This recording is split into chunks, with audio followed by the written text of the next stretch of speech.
access to cash from your home. There's virtually no paperwork, no cumbersome process, no junk fees, and often no appraisal. Listen, the average homeowner now has over $300,000 in equity. That's your money. Use it. One client got $150,000 out and paid off all their credit cards, 2 car loans, and a personal loan, cutting their monthly expenses by $1,500. You can get approved in as little as 1 day. So act now with no hard credit pull up front.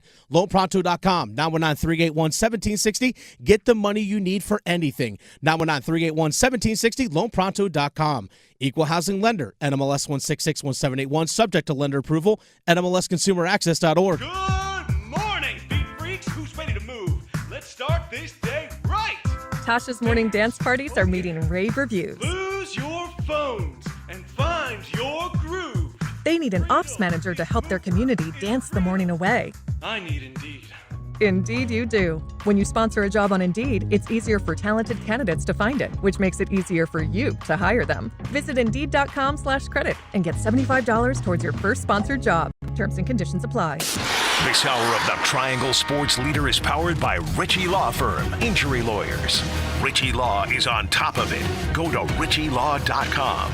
That's RitchieLaw.com. They score! WCMC HD1 Holly Springs. Take us with you on the radio, Instagram, TikTok, Alexa, and YouTube. 99.9 The Fan, the Triangle Sports Leader. Middle of the day, the bitter chill remains, and some parts of the area remain covered in snow as well. This afternoon, highs in the low 30s. Overnight, low to mid-teens. Then high temperatures, upper 30s, lower 40s Thursday afternoon. I'm meteorologist Chris Michaels in the WRAL Severe Weather Center.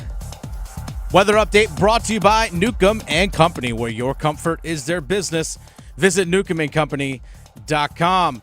3 o'clock check of your money. Dow Jones is up 163 points to 44,188. Market update brought to you by Deep River Sporting Clays and Shooting School. Get outside, try something new, and get a fresh perspective in the new year at Deep River Sporting Clays and Shooting School. More than just a place to shoot. DeepRiverSportingClays.com. Again, DeepRiverSportingClays.com.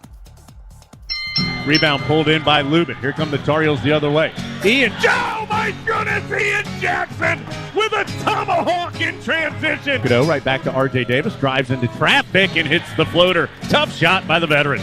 Withers open for 3, and he gives Carolina the lead with the triple from the wing. Ball fired up, no good. Rebound, Wake. They get an offensive rebound and a stick back. 67-66, the final score. The Drive with Tim Donnelly on 99.9 The Fan. The Drive with Tim Donnelly, 99.9 The Fan. Those just some of the sounds from UNC's loss at Wake Forest yesterday. I'm sure UNC fans are being real chill and measured about that one. The call from Tar Heel Radio Network for that window into last night's game. I'm Tim Donnelly, Dennis Cox producing the show. UNC is learning a lesson the hard way.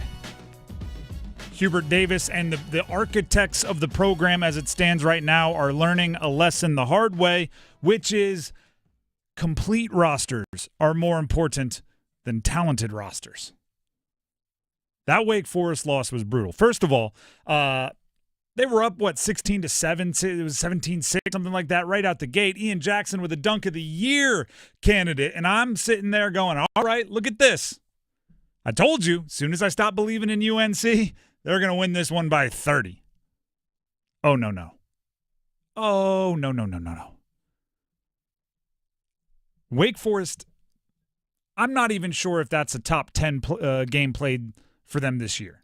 It might not be top half for them. But a win against North Carolina. Let me explain to you how nonsensical, I'm not even sure if that's a word, nonsensical that game was for UNC. We'll roll with it. Wake Forest didn't have an assist in the first half. Not a single one. Wake Forest didn't sub in the second half. UNC is an undersized team. You would think You run when you're an undersized team. You would think 5 guys wouldn't be able to play an entire half against you because they'd be panting like they're exhausted. They'd be tapping their head to come out like a wide receiver after they run one sprinting route. That always annoyed me. Wake Forest shot 2 for 15 from 3. They made 2 out of 15 attempts from 3. Hunter Salas, who I like to call their professional level scorer, scored less than 20 points for the first time since December 7th. I have the last minute, right? And it ended up being a 1-point game. It wasn't actually that close. RJ Davis hit a 3 that Wake Forest didn't care about as time expired. But it was close. I have the final minute of possessions for Wake Forest. Tyler Johnson turned it over. On their next possession, Johnson turned it over again. Their next possession, a 7-footer made 2 free throws. After that, Hunter Salas missed the front end of a 1-and-1. Hunter Salas missed the front end of a 1-and-1. That's a horrendous final minute for Wake. Wake Forest beat UNC anyway. You know, it's right. I'm always thinking of things in different sports and cross analogies. Do you know what is the most logical take I've seen for why the Ravens lost to the Bills? If your quarterback turns it over twice and your best pass catcher fumbles it, turns it over, and drops a surefire 2-point conversion, you're not going to beat the Bills. Right? If you do a bunch of things that are bad, it's going to be really tough to beat a good team. Wake Forest kind of did what the Ravens did but won anyway. If you don't shoot well, if you don't use your depth, if you don't execute down the stretch, if you don't find the open shooter, it's really hard to beat a good team. Luckily for Wake, they weren't playing one. Hubert Davis, the head coach for UNC, let's jump to his message to the team after the game. Well, the message is for them. You know, I appreciate you asking me that question, but there's some things that are just meant for us and for our team. But I love these guys. I love coaching them. I love this team, and I believe in these kids. Here's the message I have for UNC. It's not your talent. It's not. You're a talented enough roster. The roster doesn't make sense together. It is kind of like, you were unaware of the theme. But that doesn't change the fact that you're good basketball players. According to 247 Sports, which has become kind of the go-to for recruiting rankings, Ian Jackson would be the highest-ranked recruit in the history of Wake Forest basketball. 1 spot ahead in the national rankings for their year than Chris Paul. James Brown can't get on the floor for UNC this year. He's a freshman. He would be the 4th highest-ranked recruit in Wake Forest history. UNC, and by the way, that's just raw talent, right? That's just running, jumping, that like how you look at a showcase. But UNC has loads more raw talent than Wake Forest. Wake Forest looked like the better team, deserved the win. That tells me there's something that's disconnected between talent and product. It's about how the talent fits. And here's my best way that I can describe it. I was double screening. Right, had Canes on the big screen, UNC on my computer. Then Canes ended. Flip it over, right? You got to bump it up. You get promoted to the big screen. Switch it over. My wife's sitting there watching with me, and she sees the score. It's like 6 minutes left in the game or whatever. UNC's in a dogfight with Wake, and she goes, "Wow, UNC is really struggling." I'm like, yeah, it's crazy, right? Because you don't think of UNC, especially like 2-3 years out of a 4 or 5 year period, being a non-tournament team. And I'm like, yeah, it's wild. She goes, why? I go, well, they really only have 2 game changers, right? Like they only have 2 guys. They used to have a roster full of them. They only have Ian Jackson and Drake Powell, these 2 freshmen. Everybody else is, good games, bad games, but they don't really move the needle. She goes, which 2 are they? I'm like, oh, let me see. They're not on the floor. They're on the bench. Ian Jackson's been scoring 20 points per game over the last 8 or 9. Drake Powell, yesterday, I was lamenting that ESPN in their draft article said he has the lowest usage rate of any projected draft pick in college basketball, projected by ESPN to be in the two-round draft. And I'm going, they got to get him the ball more. So now I'm watching, you're losing to Wake Forest. And I'm going, where are the two that can change this? Where are the needle movers? Where's the straw that stirs that they're on the bench? And immediately I got frustrated.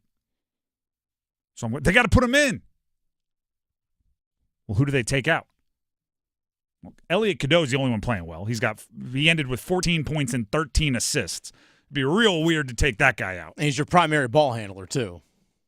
RJ Davis is RJ Davis. He's the defending ACC Player of the Year, the reigning Jerry West Award winner.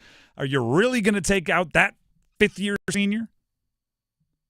And Seth Trimble does a lot of the dirty work. He's kind of their defensive stopper. He's a rebounder from the perimeter. You couldn't take the big guys out because Wake Forest has bigs. They have Efton Reed. They have Trayvon Spillers. They have guys down low. If you put in Drake Powell, he's freshman, a little bit light, a little bit. It's a roster that doesn't fit. I'm looking like positionless basketball is one thing. There are certain tangible things you need on the court when you're facing a certain team. UNC can't get their best players on the court and not be giving up a massive hole in their roster. It's a roster that doesn't fit. And at some levels that may work. At the top levels of college basketball, you need more cohesiveness. And it's not exactly this, but imagine if you were you're recruiting, I don't know, pitchers, and all you do is recruit off-speed guys. All right, we're facing a team that hammers the off-speed stuff. I don't know, let's throw another guy that throws more curveballs. Let's throw more sliders. You don't have the guy that can rear back and throw it 102. You need a little bit. You need diversity. You need a little bit of everything. You need to be able to have your best players on the floor when you need to make a comeback. And credit to Wake Forest. I don't want to take anything away from them. Credit to Wake Forest. They are putting together a good season. 6-game ACC win streak, longest since the 2004-2005 season. 7-1 in the ACC. It's their best record through 8 games in conference since Tim Duncan was a senior. 10-0 at home. They do that every year. Yeah. You know another stat for you? Canes. Carolina has lost 4 straight in Winston-Salem. Hasn't happened since the 60s. I'm surprised that's ever happened, but I guess the 60s feels like it never happened. Yeah. It's startling to see UNC like it's playing this year. Startling. They don't make the NCAA tournament. My opinion, I don't think they do. I think it was 2 weeks ago during Copper Drop I said they don't make it, and I regretted saying it because they turned it around. I was going, man, I think I jumped the gun. I don't know why I questioned myself. This will be the second time in 3 years. I don't think they make it. And the crazy part is, if we broke the entire college basketball, right, at all of the Division I schools, what percentage do you think would straight up trade rosters with UNC? About 90% of them. I might even go like 95. Yeah. And many of them would be able to punch a ticket to the tournament. It's just something isn't clicking. Wake had 0 fast break points. Wake did 0. Wake did 10 things that if you do that, you're not supposed to win. Yeah. If you do that, you're just now we know what to point to for why you lost, except they won. And it's not like they beat Boston College. They beat North Carolina. With 5 stars all over the roster, with the reigning ACC Player of the Year, they beat North Carolina while doing so many things. I vividly remember, because I was sitting right next to him, after one of my college football games, we had a punt that was mishandled, the snap was low. Mm-hmm. And the other team recovered it. I threw an interception, and I think we missed a field goal. And our coach, and we lost the game. And then in the post-game press conference, I'm sitting next to Coach, and Coach just said it just like that. He goes, we had a mishap on punt. Our quarterback threw an interception he can't throw, and we missed a field goal down in close. That is a classic way to lose a ball game. And those words stuck with me because I was like, darn it is, isn't it? Like, I can't do that. Wake Forest is like, missed a bunch of threes, didn't share the ball as much as we should, didn't score in the paint, didn't get fast break buckets enough, didn't. That's a classic way to lose a ball game. Somebody like taps Steve Forbes on the shoulder. You won the game. Great win, boys. Never mind. Let's go. It's a classic way to almost lose a ball game. That's brutal. The Drive with Tim Donnelly, 99.9 The Fan. Absolutely brutal. You know, it's not brutal. Using Miller Lending to get your mortgage. Miller Lending and Gordon Miller, they can take a brutal situation and make it as unbrutal as possible, right? Interest rates can scare the heck out of you. Oh, this is brutal, but I need a house. Brutal, but I need a mortgage. Brutal, but I need to upsize, downsize, move closer to my family. Got to do what you got to do. How can I make this less brutal? How about a no closing cost loan? Right? So if you have to lock in a rate that's a little bit higher than you'd want, at least you don't have to dig into your pocket for all the cash that comes with third-party fees, closing costs, and everything else, right? Zero means zero. No closing costs means no closing costs. And on top of that, Miller Lending sets you up for if and when rates drop, right? If you think they're going to drop next year, if you think something political is going to happen where they're going to drop, if you think the market's going to correct, if you think the Fed's going to cut, whatever it is in the next 2, 3, 4, 5 years, if they drop, refinance, no closing costs, get the lower monthly rate, no cash out of your pocket, and then the rate won't be as brutal, right? It's all about being less brutal in this one. It is Miller Lending, and you can check them out online at millerlending.com. That's millerlending.com, or give them a call, 919-447-3377. That's 919-447-3377. Miller Lending is an equal housing lender, NMLS number 250-2146. We'll be back after this with something a little bit more upbeat. Apparently, Freddie Anderson gets healthy and all of the Canes' problems are fixed. That's how it is, right? Well, it's fun to pretend. Stick around. Evan, Canty, and Michelle are unsportsmanlike. The Green Bay Packers simply couldn't beat the elite talent in the NFC. They were winless against the Detroit Lions, the Minnesota Vikings, and now the Eagles. Lost 2 games to both of those teams. They were good. They were not good enough. That, to me, is the story of the Green Bay Packers this season. So it was a good season, not a great one. Unsportsmanlike. Mornings from 6 to 9 on 99.9 The Fan, the Triangle Sports Leader. It's bow time. A leg and thigh dinner from Bojangles for just $5.99? Leg and thigh dinner from Bojangles for just $5.99? So crispy. So crispy. And juicy. And juicy. So much flavor. So much. Stop it. What are you doing? What, you expect me to get this delicious deal and not say anything? You're unbelievable. You're unbelievable. With a boldly seasoned leg and thigh, choice of fixin', a biscuit, and legendary iced tea, it's a deal so good it's worth repeating. So eat and repeat while it lasts. It's bow time. There's no time like bow time. And there's no time like now to stop what you're doing and join with the K.O. Cancer Fund in the fight against all cancers affecting women. Now through February 1st, Triangle Area Bojangles are donating all proceeds from Bowberry biscuit sales to the K.O. Cancer Fund. Just buy a Bowberry biscuit. You'll be doing some good and getting something good. So what are you waiting for? Hurry, it's bow time. When you're hiring, have you ever felt like you're missing out on meeting truly great candidates for your roles? It seems impossible to find them, but they have to be out there somewhere, right? Well, they're not hard to find when you know where to go, and that place is ZipRecruiter. And right now, you can try ZipRecruiter for free at ZipRecruiter.com/free. ZipRecruiter helps 10 million people with their job search every day. And because these people are actively looking for jobs just like yours, it's easy to find the right person right away. In fact, 4 out of 5 employers who post on ZipRecruiter get a quality candidate within the first day. But if you're not using ZipRecruiter, you're missing out. So see what it's like when the impossible is easy. When you go to ZipRecruiter.com/free right now to try ZipRecruiter for free. Once again, that's ZipRecruiter.com/free. ZipRecruiter.com/free. Never miss out on great candidates with ZipRecruiter. When you're in the thick of a project, Harbor Freight is the place that always comes in handy. Whether you're picking up something for your pickup truck or a power tool for your project, At Harbor Freight, your dollar always goes further. And these days, when everything seems to cost more, you can take pride in knowing that you get hard-working tools at hard-working prices. Whatever you do it for less at Harbor Freight.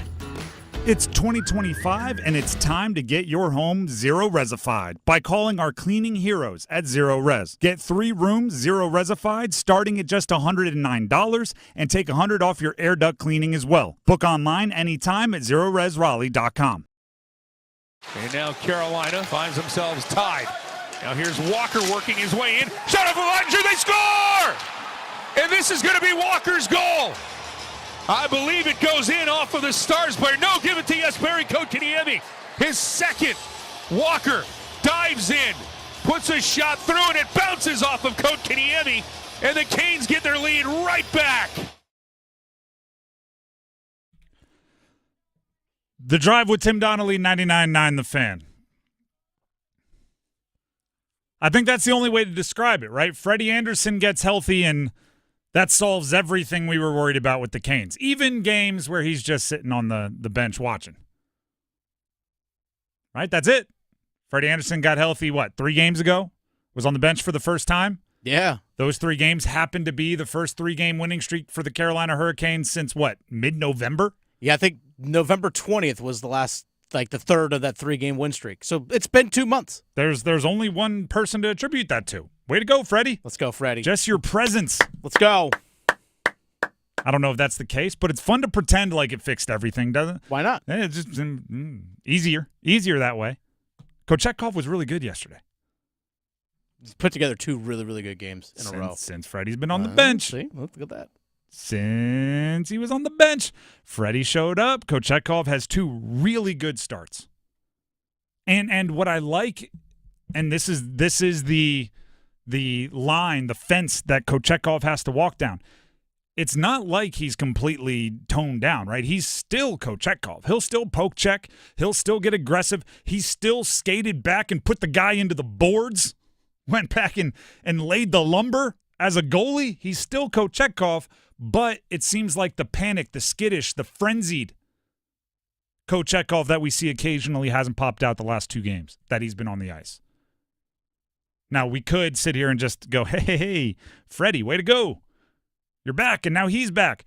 Or you could give some credit to the coaching staff because they did give him that reset, right? They had Dustin Tokarski take a game that the schedule would have said Pyotr Kochetkov should have taken, right? They did decide to bring Freddie Anderson back so that back-to-back in 2 different parts of the country wouldn't be overwhelmingly taxing. Kochetkov's been good. Turns out, a little reset was what was needed. Rod Brindamore talked about the play of Pyotr Kochetkov in that win over Dallas. Really the same story as last night where we were all alone in front and, he was able to shut it down for us. So, that's the position. We talk about it over and over and over. If our guy can be better than the other guy at the other end, we're usually in good shape. And then on top of that, the team backed him up, right? He does give up the goal, not a softie, so make it happen. You heard the off the skate of Kotkaniemi call coming out of break. Now, was Freddie Anderson being on the bench the reason that Kotkaniemi scored twice? It's fun to pretend. No, obviously not. But it was really, really nice to see the last 2 games for Kotkaniemi find the back of the net 3 times. Whether off his skate, a little fortunate. Right place, right time. I think it went off his stomach, actually. Hey, whatever it takes. Hey, it still counts. Yeah, exactly. Or his first goal, which was much more skilled. Either way, that's good to see. And I don't know if it actually changes anything, but we should have seen it coming, right? The JT Miller trade conversations, which I think we'll get into more later this week. Quite a bit of the fan base wants to see JT Miller be more aggressively pursued by the front office of the Carolina Hurricanes. One of the guys who is always mentioned in those trade talks is Kotkaniemi. And if you go on the social medias, which is a dangerous place, and look at those conversations, some people are very not nice to Kotkaniemi. So you just knew he was going to score, right? You just knew it was going to be a Kotkaniemi night. You knew it's all that talent, all that potential. Not live out, watch this. Boom. Again, I don't know if it changes anything, but it's still good to see that he's getting into a little bit of a groove, if he is. Now, actually, first, let's hear from Rod on what he's seen from Kotkaniemi recently on this little hot streak. Noticeable on the offense, which was great. Great shot there, and on the one goal, and then driving the net, like being heavy. That's he's a big kid, and when you get him doing that kind of stuff, is very noticeable. I thought that line was probably our best line in general. They were pretty solid, and obviously our goaltending was great tonight. That's the difference. It's good to see Kotkaniemi get a few, but also, and we did this earlier. We did this after their last game. Don't let winning distract you from some things that you really need to fix. 0-3 on the power play again. Power play continues to be just a thorn in the side of the Canes right now. By the way, Dallas is not the team to get your power play right against, True. By the way. Neither the Canes nor Dallas are the ones that you want to face. Both of them really good penalty kills, so you probably weren't expecting a ton of penalty goals, power play goals yesterday. But still, 0-3 is 0-3. Orlov continues to make some head-scratching plays, like right out near center ice, which is something that you'd like to see a veteran get under control. Aho didn't register a shot on goal. I still think, and it's one of my coined terms, the Canes need more avocado selfishness. Right? Fats are bad, but for some reason the fats and avocados are good. Traditionally, selfishness is bad, but occasionally selfishness is good. The avocado selfishness, that's somebody like Aho making sure he's involved in trying to hunt some goals because he's that talented and he needs to be, and he's in a bit of a drought. Shooters shoot, right? Aho didn't register a shot on goal. You win, so it's not like, alarms, blinking neon lights, fix this. But there's still things the Canes need to work on, right? The best part of being a team like the Canes is you can figure out things you need to work on while winning. You don't have to go on a 4-game losing streak to illustrate the holes in the boat. You can see the leak while still winning and then know what you have to fix. Play tomorrow against Columbus, that's a much easier task than Dallas. Now, for those of you that think I jinx them, they're going to have to play better to overcome that jinx because a team like Dallas brings certain challenges that a team like Columbus simply won't. Columbus has been hot, though. Like they are pushing their way into a wild card spot right now, so don't sleep on Columbus, for real. Agreed. But still. Part of me wants to do the whole, like, Don Waddell's up there, so I refuse to give them benefit of the doubt. And they're coming to Raleigh. So you got to play in the Lenovo Center, in the Lenny. Okay, actually, you know what? Forget it. We'll go the opposite. Treat them like they're the Capitals, right? Treat them like they're on fire. Go out there and light them up. How about that? The Drive with Tim Donnelly, 99.9 The Fan. Still 3 straight wins. Gosh, doesn't that just take like a load off your shoulders? It's been a long time. 7-3-1 in their last 11. Takes just a weight off your shoulders. By the way, Columbus is 7-2-1 in their last 10. See? Hot. See? Treat them like that. The hottest team in the NHL coming into our building. Let's take care of business. Either do that or go nameless, faceless. Who cares? It's not about them. It's about us. Either one. The Drive with Tim Donnelly, 99.9 The Fan. We have the Dean's List to get to and a special Wednesday edition on a shortened week since we didn't have a show on Monday. Special Wednesday edition of Cop or Drop coming up. Don't go anywhere. Hey, it's Adam Gold, and do you have a late-night craving for in-depth analysis on the Carolina Hurricanes and their latest game, their latest win, their pursuit of the Stanley Cup? Well, I can quench your thirst. I can feed that appetite on the Canes Corner podcast, the morning after edition, which drops the morning after every Hurricanes game. Get it wherever you get your podcast. Brought to you by the Aluminum Company of North Carolina.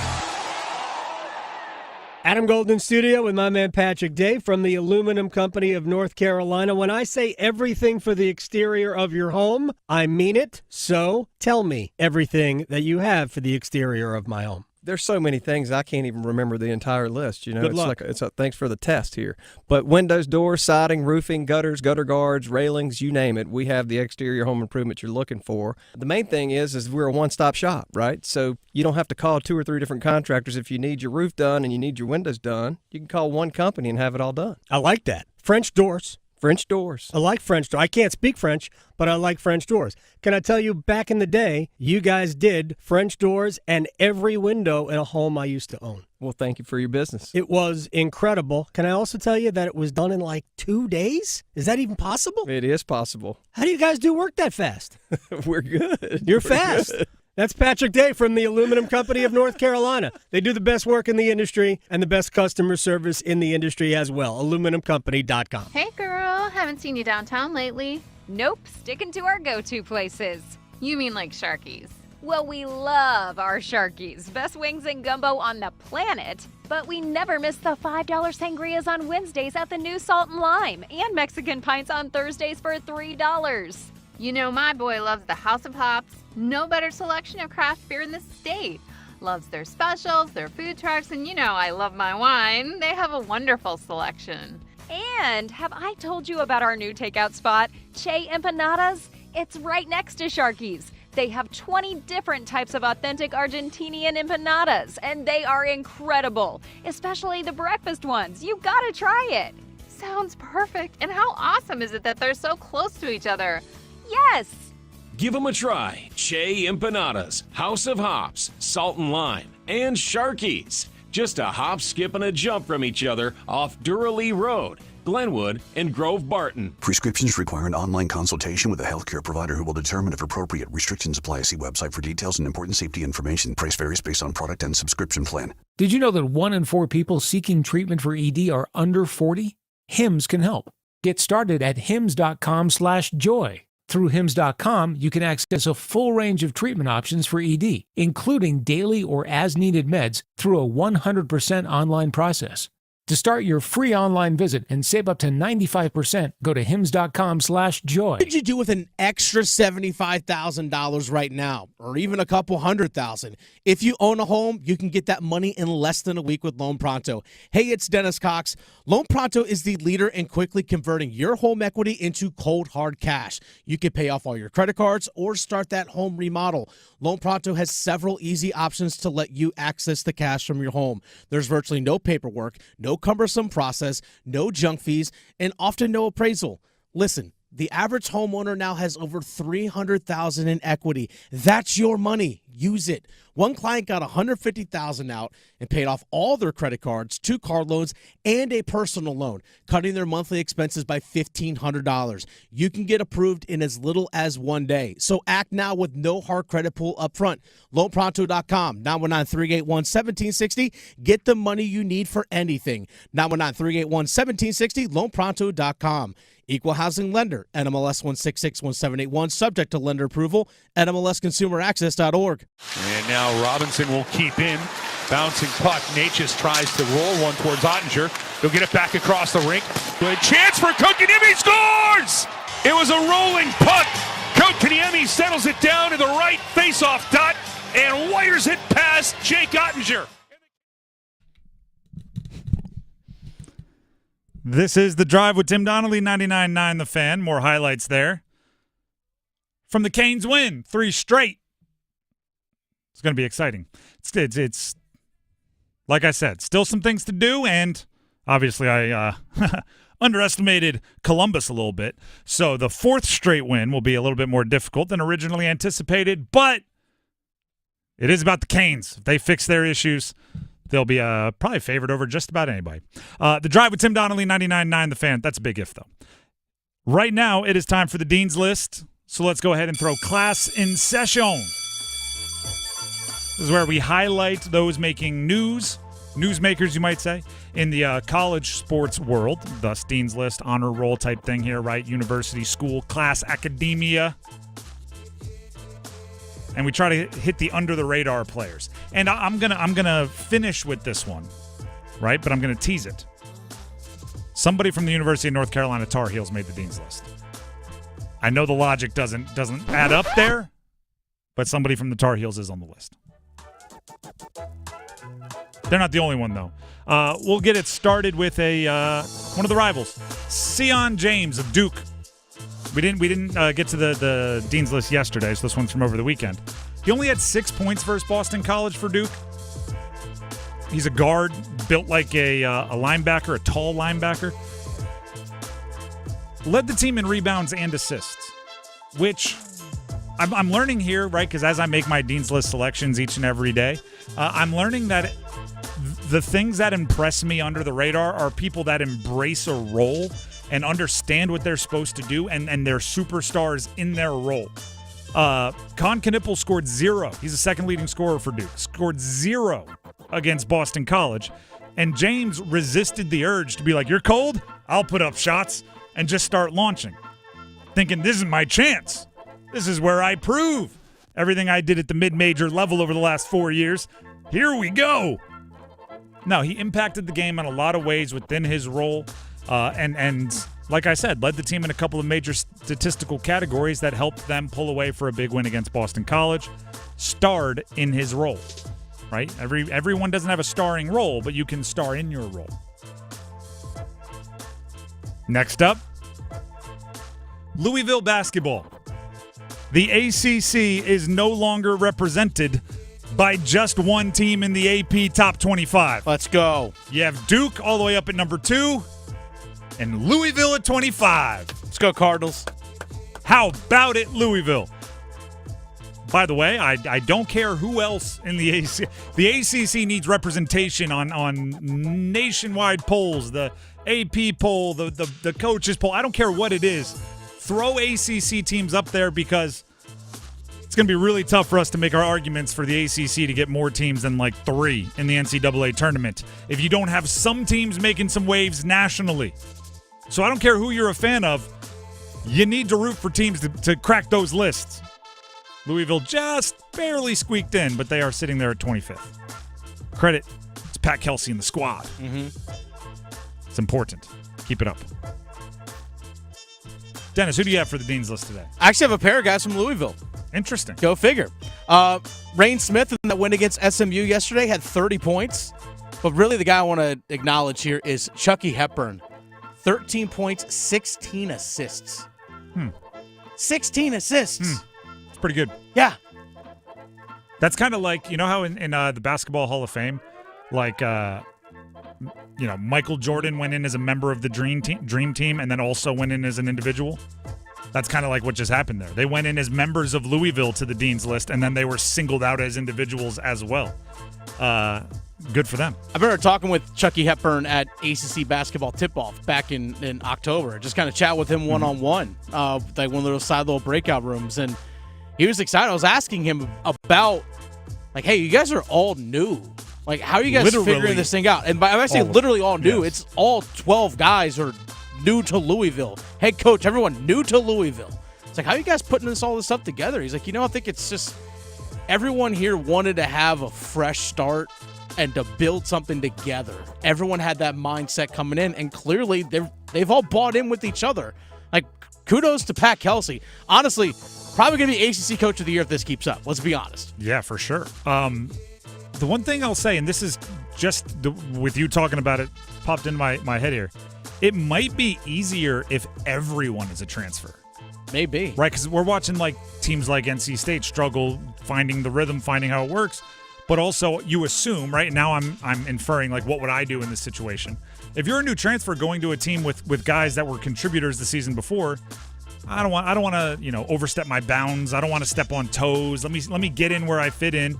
But if everyone's new, you're just like, I'm gonna do me, you do you. We'll make it. We're building something together. I'm not trying to join something you've already built. Maybe, I don't know. It's hard to describe why Louisville is doing what they're doing this year. But up to this point, they've been the second best team in the ACC. And Hepburn was a 3-year starter at Wisconsin.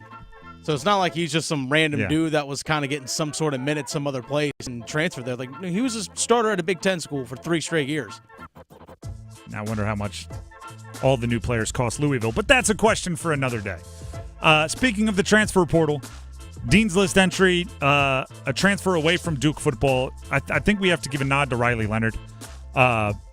He gave it everything he had in that national championship game. 3 touchdowns, 2 passing, 1 rushing, no turnovers.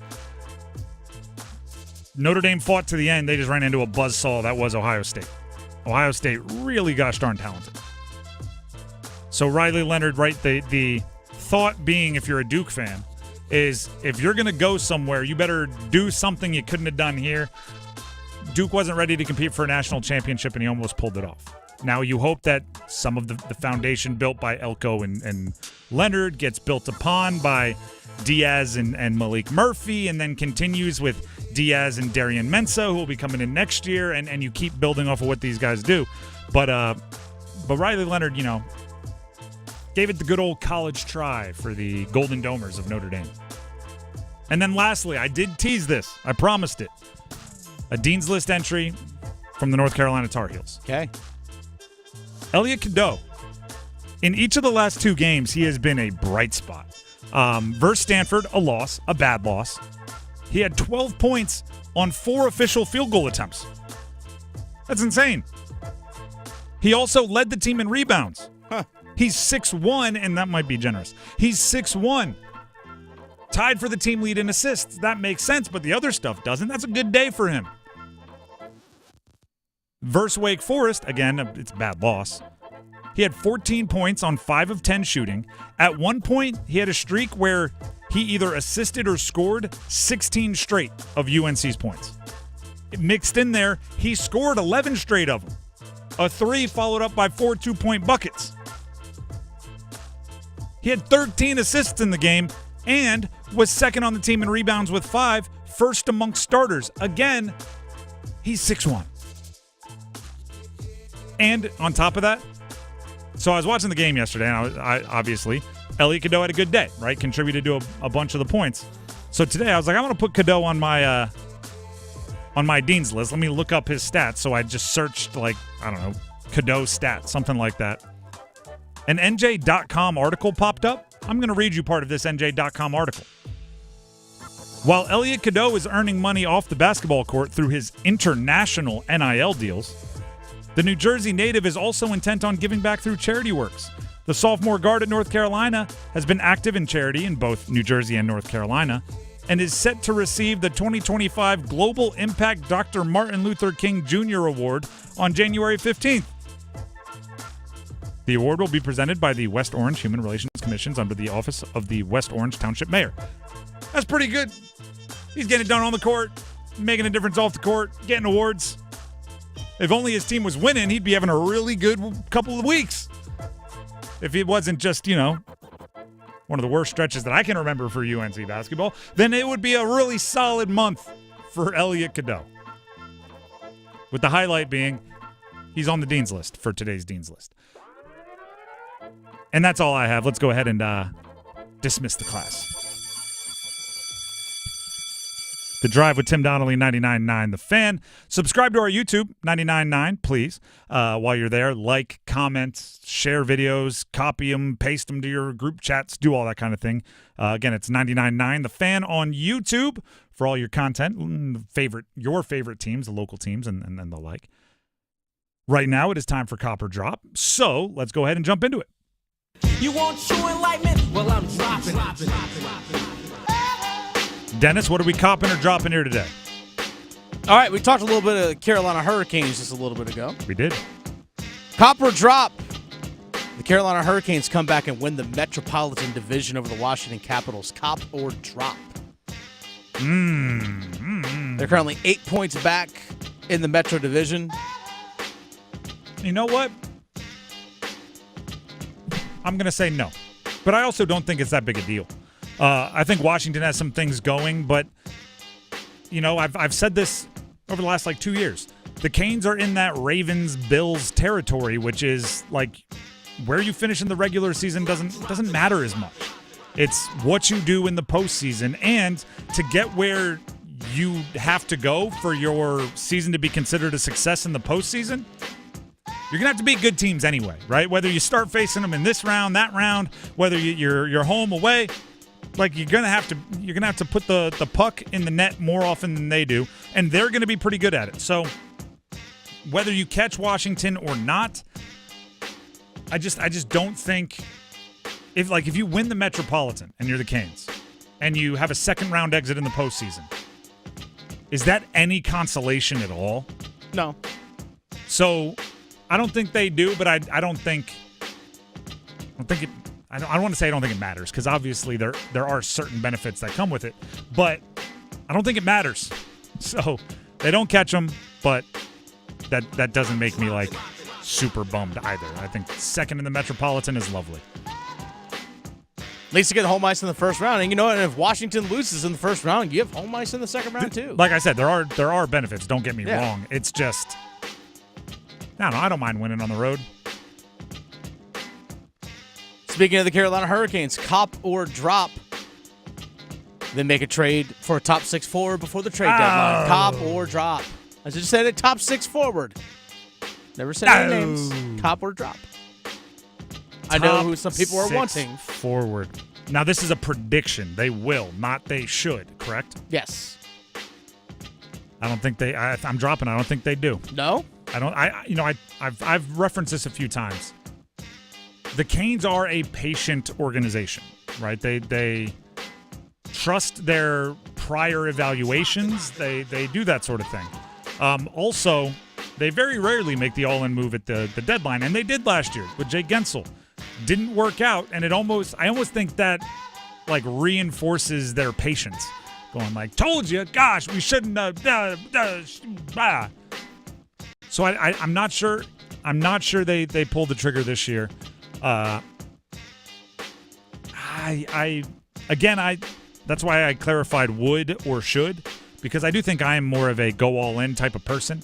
I am somebody who's like, no, you'd rather look back and say I tried too hard to win a cup than walk back and said I tried too hard to protect, a certain floor over the next 6 years. I think that's more regretful. So I'd be very, very interested in having conversations with my inner circle, right? That whatever King Arthur's table, whatever they call it, about the JT Millers and a few others, Elias Pettersson, a few others, and how we might make it work and how we might see it fitting. But I'm just not sure the Canes are ready to make that kind of move at the deadline. So I'm gonna drop it, but I hope I'm pleasantly surprised. I will say something that Carolina has done. If they do make deadline moves and make trades, they don't really give up a lot of their top prospects. Yep. They really don't. They really hold on to those guys. And I think that's something that we're going to see Carolina continue to do because... Agreed. Imagine if they traded away Jackson Blake last year for in the part of the Gensel move or something along those lines. Imagine if they did that. You wouldn't have that guy who's got 10 goals this season. Bradley Nadeau would have 13. Right? No, you got Bradley Nadeau, Unger Storm. But that's the thing. Yeah. Imagine if Scott Morrow got moved. You don't want that. No, but at a certain point, and this is the push and pull, right? This is why GMs are I'm assumed paid handsomely. At a certain point, it's like it probably would be worth moving on from a Jackson Blake if it gives you a Stanley Cup, right? And it's the Matt Stafford trade. Look at everything the Lions got. They got Jared Goff. They got the pick that turned into this guy, the pick that turned into that guy, the pick that turned into this other guy. Look at all that the Lions got. And the Rams are sitting there like, cool, we have a Lombardi trophy, so we're never going to act like that was a bad trade for us. Mm-hmm. Now, the hard part is there's you got to stick to your evaluations and actually go win the cup if you make that kind of move. Because if the Rams didn't, they'd be sitting back going, look at everything we gave up to the Rams, and we didn't. All we got was an aging quarterback in Matt Stafford. It'd be completely different if they didn't win that Super Bowl. So you got to not just be willing to make the big move. You have to make sure it's the right move or else update your resume. And that's tough for a lot of people to do. All right, cop or drop. So we're not going all in on drafts and trades and all that kind of stuff. Cop or drop. The Carolina Panthers go NFL. Carolina Panthers trade out of the 8th overall pick. Cop or drop. I'm gonna do some long qualifications, and I'm gonna give my answer. The 8th pick, to me, if you're probably 4th or above, if you're 1st, 2nd, 3rd, or 4th, you go into a draft proactive, right? You're like, here's what I'm going to do, and if this doesn't happen, you might even go in with just 4 names in order and say, I'm done. To me, 8, you have to be reactive, right? Because, and we're going to talk about this a little bit later on. If you told me there were 2 quarterbacks taken in the top 2 picks, I'd believe you. If you told me there were 2 quarterbacks taken, none in the top 10, I'd believe you. If you told me Jackson Dart snuck his way to 7, I'd believe you. I mean, I'd be shocked, but I wouldn't say that's the craziest thing I ever heard. So it's really hard for the Panthers to plan to trade up or trade back, right? I think most people agree this is a deep draft for defensive linemen, people in the defensive front seven. I think the Panthers could very much use somebody to help out in their defensive line room, edge rusher room. What if 5 are taken in the first 7 picks? That pushes a quarterback down to you. That pushes maybe one of the best corners down to you, whatever it is you're looking for. Now, that might not be something you need. Now, trade back because everybody is going to want to trade up and get those guys that fell because it's what their needs are. So it's really hard to say what they're going to do because they're in a point in the draft where you have to be reactive. So part of this is going to be me predicting how the draft goes. I think there will either be a really good edge rusher or a really good wide receiver, somebody like McMillan, there at number 8. So I think they stick and pick. I do not think they trade out. I think the Panthers are so what am I? I'm dropping them trading back because I think the way that the draft goes, there's 4 or 5 that we're confident will go before them. I think the other 3 will allow it to break down where a good player is there for the Panthers. All right, I got a doozy for you for this next one. Copper drop. Step's a doozy. A Triangle area football or men's basketball coach will be fired this calendar year. Copper drop. Football, well, I mean, everyone that's coaching football aside from Dave Doran is fairly new, right? Basketball, I mean, Shire and Keats, I think, are safe. Hubert, obviously, people are talking right now, just recency, a lot out his job. Manny Diaz, he's safe for at least a calendar year.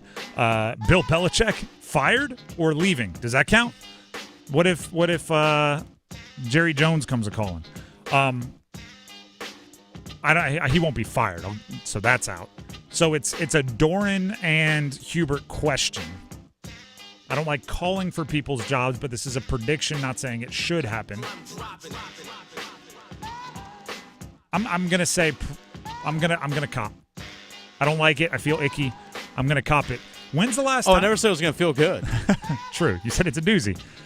When's the last time a full calendar year has gone by where none of them were fired?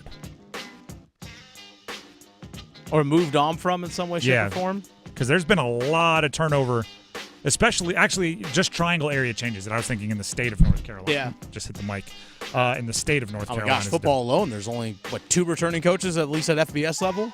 And one of them's been there less than 2 years. And yeah. Dave Doran's the elder statesman. I just think it's almost as much a cop of just the state of college sports where it's such a what have you done for me lately? If you struggle 2 years in a row, see you later. And you know, it's fast moving, man. That carousel flying in circles. Up and down, round and round. That's how carousels work, in case you... I mean, people want results fast. I mean, especially when you see... Like, for example, Louisville, a team in your own conference, can literally completely turn their program around in one off season. New coach, completely new roster. And actually, I just referenced this off air earlier today. For some reason, I'm more patient with coaches. I think, sometimes I think just like being a head coach for 5 years turns you into a pretty good coach because you get to learn from your mistakes and everything else. So I've always been more patient, but the state of sports in general, college and otherwise, is just getting faster and faster and faster. I'm sure somewhere there's a middle school principal right now weighing like, I don't know, our basketball team's 2-7. And, I heard Mr. Lewis in the math department played, little D3 ball. Maybe we approach him about next year. It's like, have you told Mr. Schmo that he's even on the hot seat yet? Our 8th grade coach is struggling. We might have to bump up the 7th grade coach. Yeah, exactly. Like that's just the way sports are right now. Hey, the travel ball team, U16 not getting it done, but U14 showing signs of life. Maybe we do some finagling of our employees here. Cameron, if I ask you this one, I'll go next copper drop here. UNC misses the NCAA tournament. Copper drop. Cop. And I think they miss. I really do. Yeah. I don't think they're playing good enough to make the NCAA tournament. Yeah. It's going to be hard for us to put together an argument for them. Right? It's going to when you ever notice you're arguing on like the wrong side of something? You're like deep in an argument, and then somebody brings up a fact, and you're just like, ooh, yeah, that's a good point. And you just got to kind of like, all right, never mind. That's what it's going to be like every time I'm like, UNC should get in the NCAA tournament. Someone's going to like bring up their schedule, and I'm going to go, well played. Yeah, all right. Let's move on. Who do we have next? Clemson should be in the NCAA tournament. Like, that's the only way to make it happen. And then the other side of it is they don't have many opportunities to change their season, right? They don't have many trophies left on their schedule. Obviously, Duke is sitting there, and if you beat them, that'll shake some things up. But I don't know if that's enough to shake it up, right? One win over a top 5 opponent doesn't put you in, right? So it's, if this were the old ACC, there would always be, if you run the table from this point forward, you're in. That's not the case, at least not with this year's regular season. If you win the ACC tournament, you can make it. But as I've told NC State, even after last year, that's not the best strategy to just sit back and go, we'll win the tournament and make it. Their best chances, they still have Pitt twice, Duke twice, and they have Clemson. Here's the issue, though. If they would have to win, what, all except for one of those? Just about. If you beat Pitt twice, Pitt's no longer an exciting win. Yeah. Because they would have lost to UNC twice, and UNC isn't a big bad bully this year. Pitt is 32nd in the net. Carolina's 38th in the net rankings. Clemson's 31. Whoever wins those games knocks the other one down, and then because it knocks the other one down, the one that wins doesn't get the benefit of it. It's Wake Forest in the the Ken Pom ratings beat UNC last night, moved up one spot from like 80th to 79th. I forget what the exact numbers were. That's winning in the ACC doesn't mean enough this year to make a big dramatic run from obviously not in the tournament up to safely in. I know you can talk about strength of schedule when it comes to North Carolina, but you still got to look at quad 1 games. They're 1-7 in quad 1. That's the thing. So we're going to look at, hey, well, what did you do against other teams that are going to be probably in the NCAA tournament? How'd you do? Oh, you lost them. Oh, okay. And now, up until Stanford 2 games ago, you didn't have bad losses. Yeah, that was a quad 3 loss. Now you have a bad loss to highlight that section of the graphic. You know what the funny thing is? By Wake winning that game, they jumped from 77 to 74 in the net. So it goes from a quad 2 loss to a quad 1 loss. So weird. Do you know what I hate? Net rankings? Yeah. They're so dumb. But that's what we have to go off of. I know. I'm not saying we shouldn't be discussing it. I'm saying I hate them. The Drive with Tim Donnelly, 99.9 The Fan. That is cop or drop. Net rankings are stupid. They're confusing, and they don't prioritize the right things always. It's I want to watch sports with a scoreboard, not a calculator. Like there's algorithms, and I just don't like it. The Drive with Tim Donnelly, 99.9 The Fan. I do like football at 4, and I do like when things happen that make me realize Panthers are doing things in the right way. They're doing things in the right direction. They're moving in positive lands. Stick around.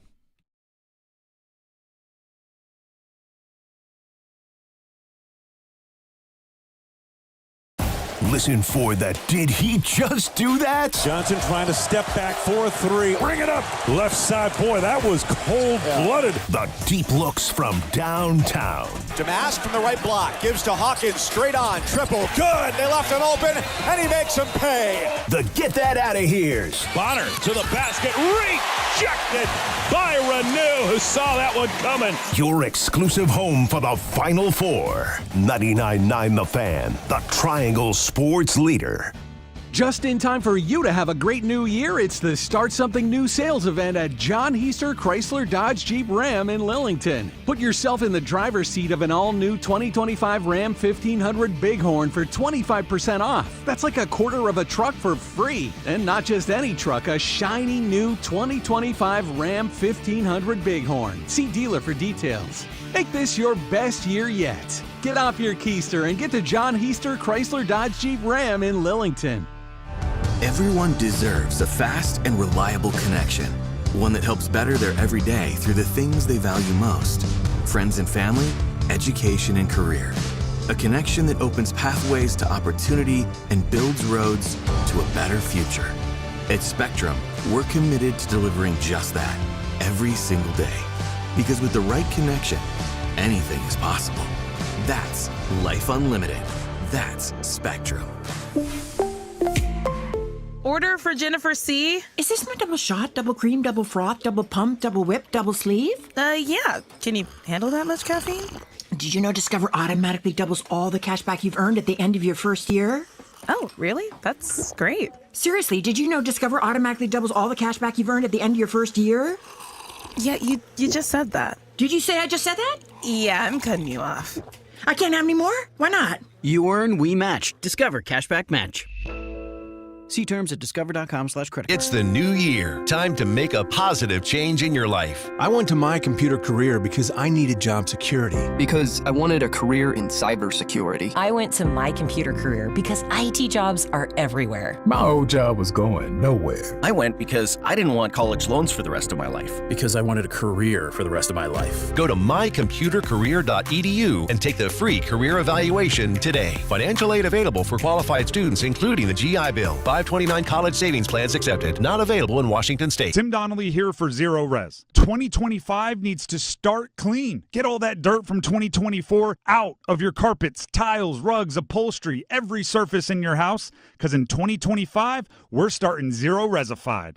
Biggest sale of the year. 3 rooms of carpets cleaned, starting at just $109. And take $100 off your air duct cleaning while you're at it. Offer is open through January 31st, so visit ZeroResRaleigh.com or call 919-995-0000. This hour of the Triangle Sports Leader is powered by Ritchie Law Firm, Injury Lawyers.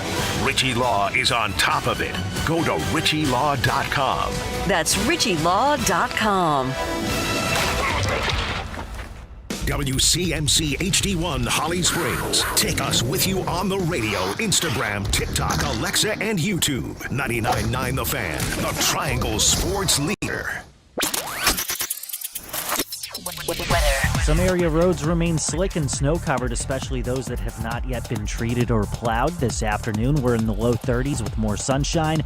Overnight, refreezing with temperatures in the teens. Highs upper 30s, lower 40s Thursday. I'm meteorologist Chris Michaels in the WRAL Severe Weather Center. Weather update brought to you by Newcomb and Company, where your comfort is their business. Visit newcombandcompany.com. 4 o'clock check of your money. The Dow Jones this afternoon up 121 points to 44,146. Market update brought to you by Deep River Sporting Clays and Shooting School. Get outside, try something new, and get a fresh perspective in the new year at Deep River Sporting Clays and Shooting School. More than just a place to shoot. DeepRiverSportingClays.com.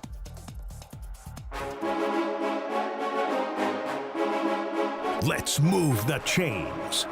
Time for football at 4.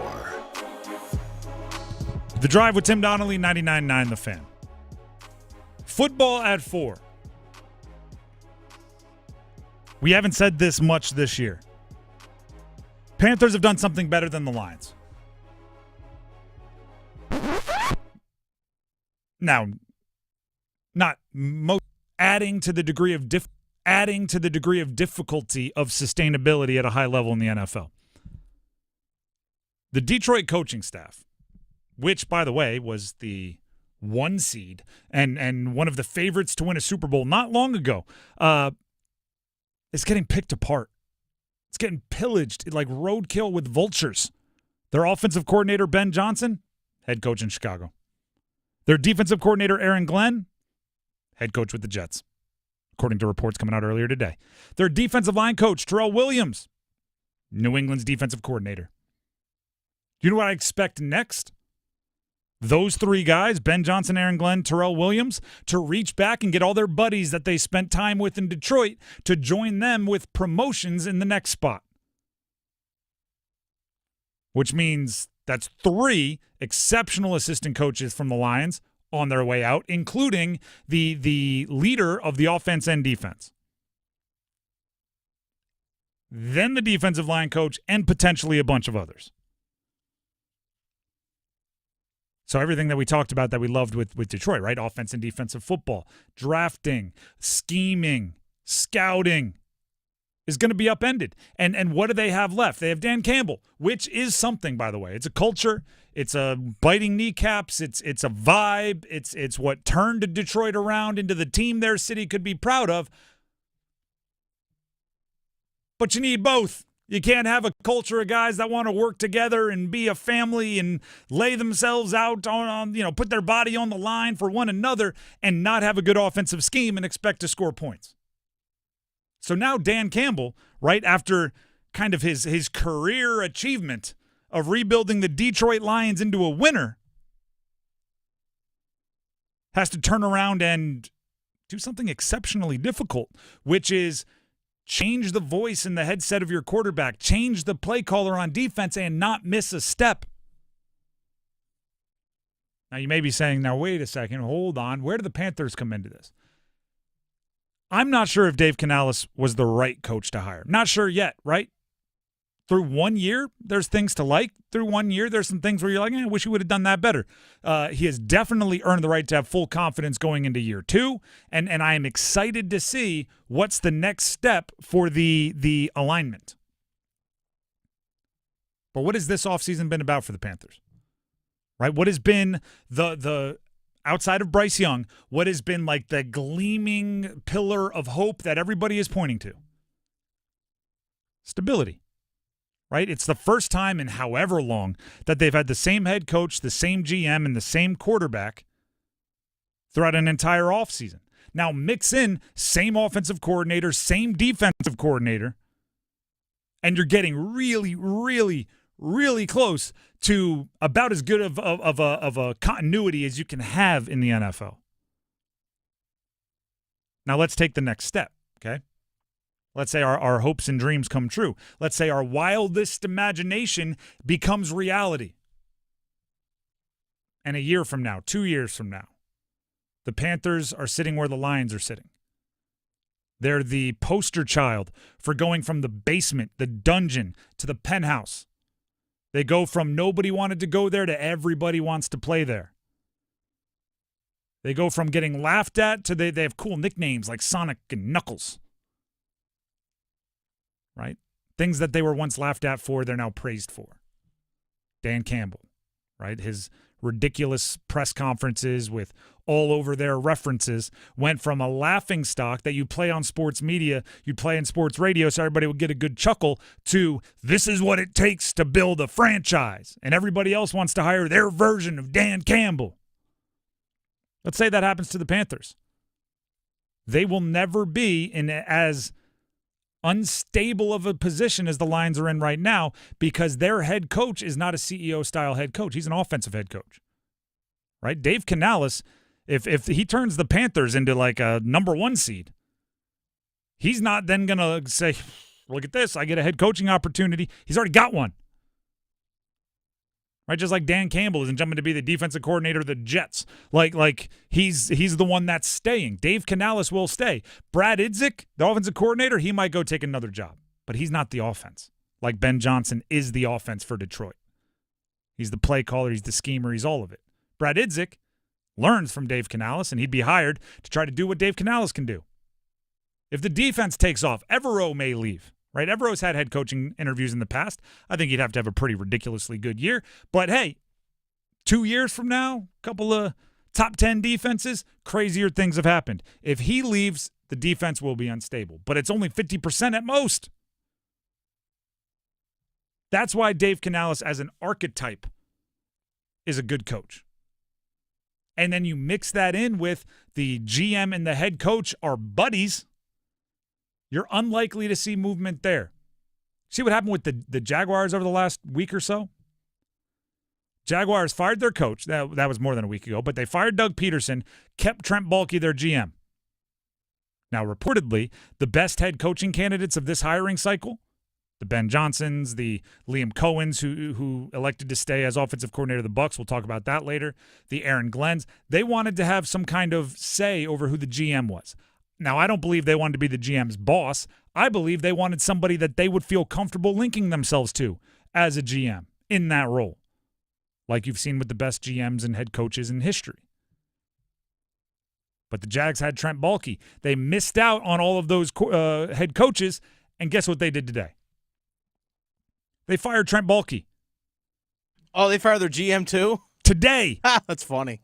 After it seems like, and this is where the reporting and the rumors and everything, it seems like they missed out on the best head coaching candidates because the head coaching candidates wanted to basically bring in a new GM, and they said, we have a GM, can't have you. So they took other jobs, and then they fired their GM.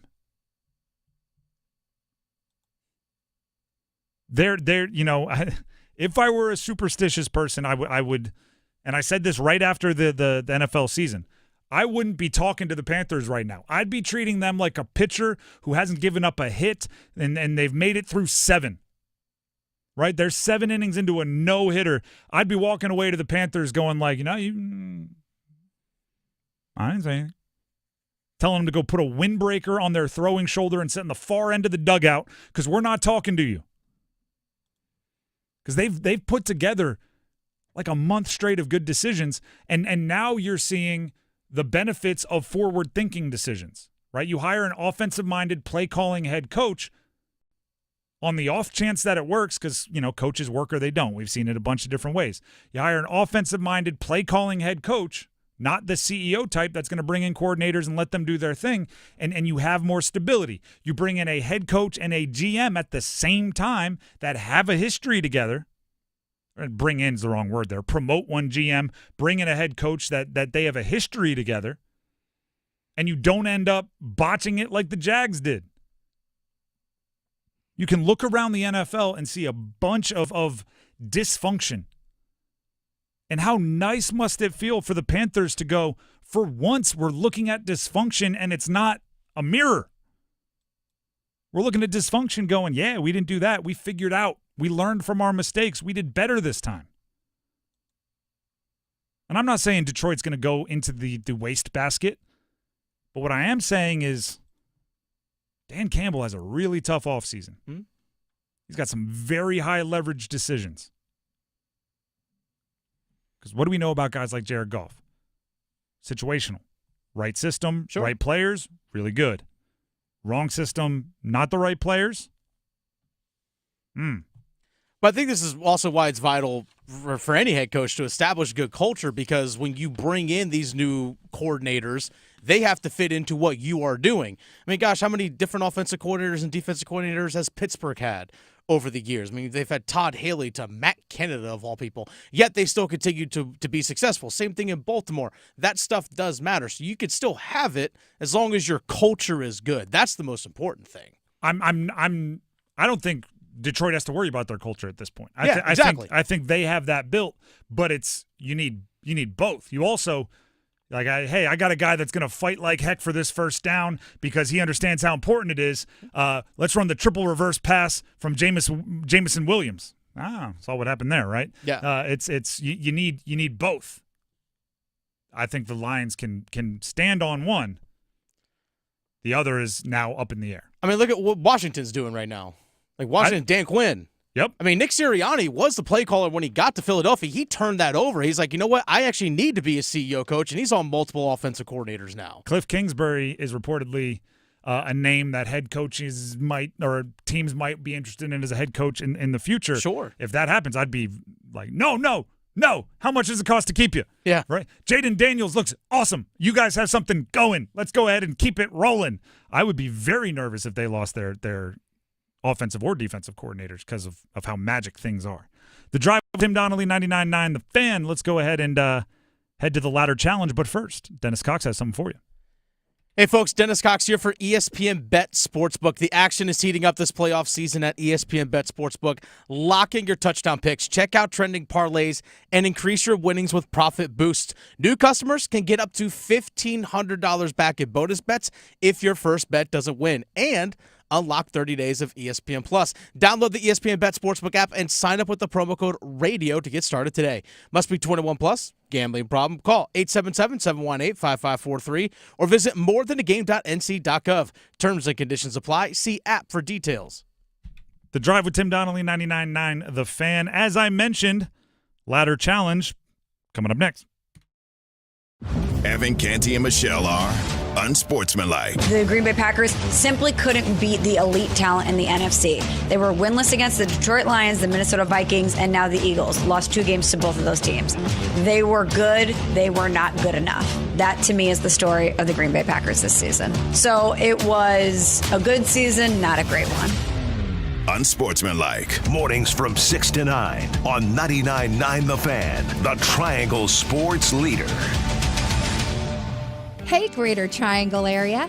Chick-fil-A wants to invite you to enjoy a Chick-fil-A chicken biscuit or sandwich on us in the Chick-fil-A app. Join us through January 25th to get your reward for a Chick-fil-A chicken biscuit from open to 10:30 a.m. or Chick-fil-A chicken sandwich from 10:30 to close by downloading and signing in to your Chick-fil-A app with location services on in the Greater Triangle area. Valid at participating Greater Triangle area Chick-fil-A restaurants only. Offer subject to availability. Rewards are single use only. Limit 1 per person per Chick-fil-A 1 account. See further details in the app. Tired of hearing scary radio ads about the IRS? Tax Relief Advocates is different. TRA is here to tell you that if you owe money to the IRS, whether it's $5,000 or $500,000, we have a solution. TRA can eliminate or reduce what you owe to the IRS with zero risk to you. We have over 1,000 5-star reviews on Google and an A+ with a BBB. End your tax nightmare today by visiting TRA.com or call 800-583-6681. That's 800-583-6681. Is reviewing life insurance on your to-do list? Now's the perfect time to add it. A friend recently told me that securing life insurance sooner rather than later can help you lock in lower rates for years to come. So I bumped this up on my list and got it done. I called SelectQuote and couldn't believe how easy and affordable life insurance is. I'm 40 and got a $500,000 policy for $16 a month. My husband's also 40, and his $500,000 policy was only $18 a month. Plus, with SelectQuote's same-day coverage, there was no medical exam required, and we were covered by the time we hung up.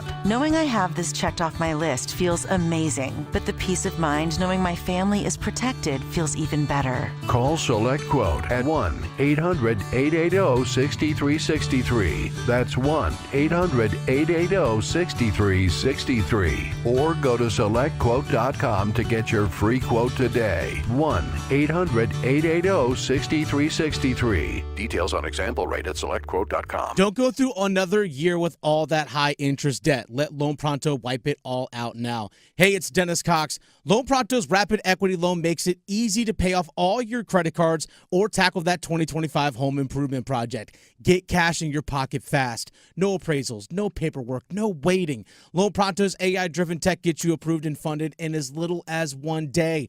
One client got $150,000 approved in under 24 hours, paid off all their credit cards, 2 cars, and a personal loan, saving over $1,500 per month. With low fixed rates and lightning fast transfers, you can do it too. Consolidate debt, improve your home, take control of your finances. Imagine being credit card debt-free by this time next week. Don't wait. Call Loan Pronto now, 919-381-1760, or visit loanpronto.com. Get a free rate quote with no hard credit pull, 919-381-1760, loanpronto.com. Equal housing lender, NMLS 1661781, subject to lender approval, NMLSconsumeraccess.org. Refeeds Taylor high left, pump fake, slices in 2 pounds, bodies into the lane, layups up and in, and the foul. Taylor slithers to the basket and scores. The Drive with Tim Donnelly, 99.9 The Fan on a Wednesday, little hump day. We do have a new feature coming up here later this hour, Mock Draft Wednesday. It's time to start looking towards the NFL draft, everybody. Team perspective, player perspective. We're going to hit a little bit of it every Wednesday all the way up through April, and that's going to start a little bit later on this hour. Right now, however, it's ladder challenge time. Dennis, you went into yesterday with the lead. Do you continue to have the lead? Yes, I do. All right, then go ahead and lead off. You know, Tim. What do I know? I'm pretty good at this hockey thing so far. Gamblers all over the world are like, that's what you think. But it's also what I know, seeing as how I'm up to $41.60 here with this whole hockey business. That's why I'm going to go back to the well, Because, well, frankly, it's simply what I know. When I make these bets, Tim, I also make these bets at very much the last second, which is what I'm doing again. I can hear your computer loading. I'm taking the New Jersey Devils at home against the Boston Bruins at plus 2.5. Plus 2.5. That is minus 1,000. That's how confident I am in this. That is as short as the odds could possibly be. Yes. So that $41.60 will turn into $45.50 for me, sir. For the new people here, the game is you have to roll over all your winnings, stake and everything from the day before. The bet can be anything between minus 500 and minus 1,000 odds. Those are likely to win bets between roughly 80 and 92% of implied odds. And at the end of the month, whoever has the most money is the winner. If you lose, you can re-ante, right? You can ante back in with $10 more. That's where we start. And through the power of compound. I always say like similar to compound interest. There's a math word for it that I continues to elude me. But hopefully we have a bunch of money by the end if we win a couple, 3-4 weeks in a row. Last night I took Wake Forest plus 12.5 over UNC. I think that worked for you. I did. I teased it so Wake Forest could lose by 12 and I'd still win. They won the game outright. So and should have been more than the 1 point that they won it by. I would have been real upset if I had Wake Forest like minus 2.5 and RJ Davis hit a jumper at the buzzer. But 12.5 was more than enough. That brought my total up to $30.20. Tonight I'm staying in the college basketball world. There is ACC action. I don't know if everybody's aware because it's maybe not the most box office ACC action. But Stanford is playing Miami. We just got a up close and personal look at Maxime Reynaud, the 7-footer for Stanford, has played against a couple triangle teams. I'm just taking him to get 8 or more rebounds. I'm taking Reynaud to get 8 or more rebounds against Miami. Miami is not good. They're also not good at rebounding. And Reynaud has easily hit over 8 rebounds in 8 of his last 9 games. He's a 7-footer. He also, as we saw recently against UNC, even though they won, Reynaud went, 3 of 12 from 3? So 4 of 12. 4 of 12? Yeah. Either way, actually 4 of 12 is not bad. That's 33%. Yeah, for a 7-footer, that's more acceptable. Thought he was 3 of 12. Either way, so I doubt he's going to be, it's coaches are telling him, no, not at the perimeter, get down low, which means more rebounds, right? If you're missing threes and you're 7 feet, go to the bucket. I think this is the overcorrection game where he goes to the bucket and he lives in the paint and he gets a bunch of rebounds. Yeah, 13 against UNC.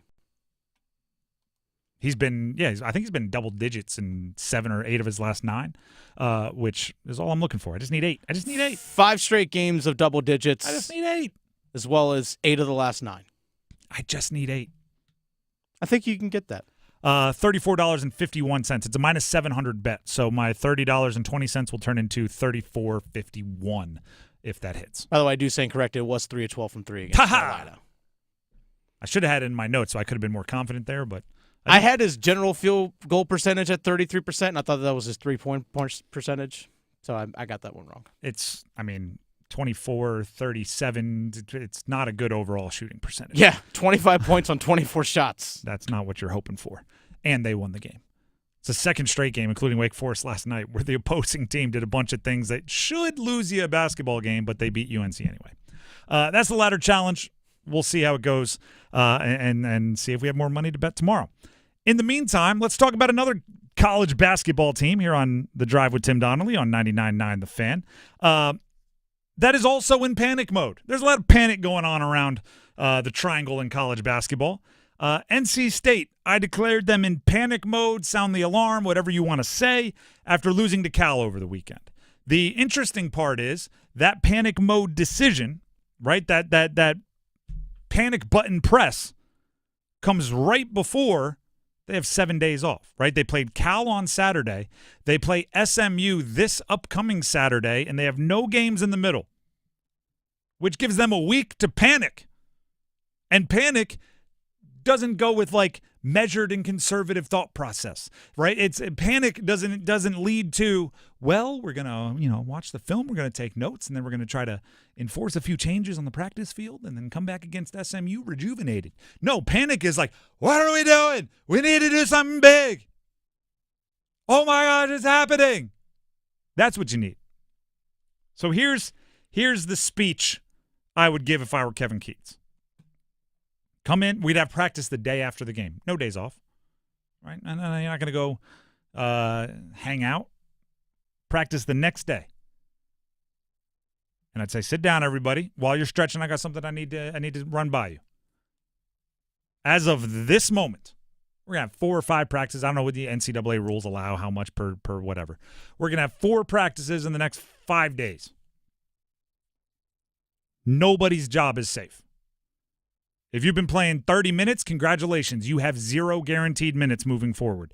If you've been playing 7 minutes, congratulations. You have a chance to go earn 30. If you want to be the leading scorer in these practices, show me you're the scorer. If you want to be the point guard, show me you can run the show. There is nobody etched in stone right now. And you may say, why? You may say, well, isn't that dramatic? Yeah, I'm panicking. Right now, NC State is 9-9 on the season. They are 500 on the season, which you're like, that's not that bad, until you recognize they started the year 5-0 with wins over South Carolina Upstate, Presbyterian, Coastal Carolina, Colgate, and William and Mary. They were 5-0. Now they're 9-9. I can do math, right? That means they're 4-9 since then. Mix in the fact that 2 of those 4 wins came against Rider and Coppin State.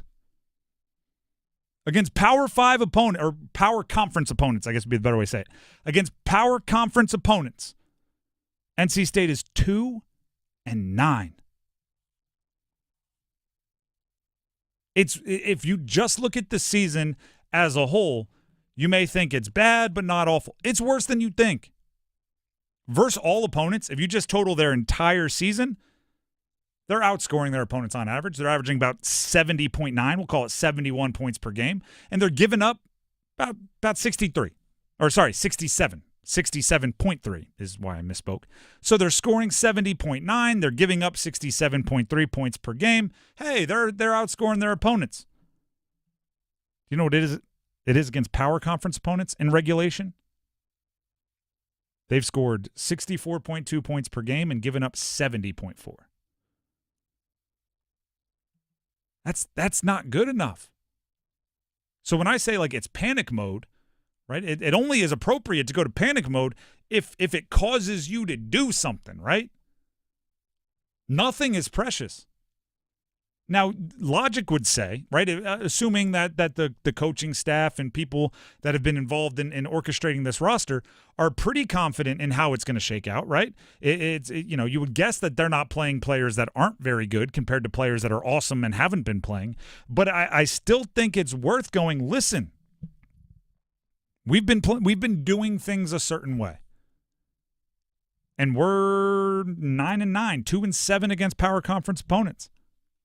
Not winning enough in conference, not finishing well enough down the stretch, catching ourselves in all these one-possession games, and we're not finding a way to get over the finish line and win them. So show me what you think you can bring to the table. We're going to scrimmage a lot. We're going to run drills quite a bit in the 2-on or 3-on-2, 2-on-1 variety, right? We're going to do things that let you show off your basketball ability, decision-making, shot-making, setting up your teammates, rebounding, hustle. We're going to give you a chance over the next 4 practices for you to show us why you should be a part of the rotation. And if you don't, you won't be part of the rotation. That's how it's got to go. Nothing is too precious. Nothing, like maybe there's 1 or 2 players that you're like, no matter what happens, they're going to be in the rotation. But don't tell anybody that.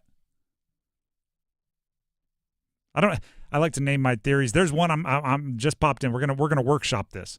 It's going to be the captain's theory, which is, coaches aren't under oath when they talk to their team. You ever done this one?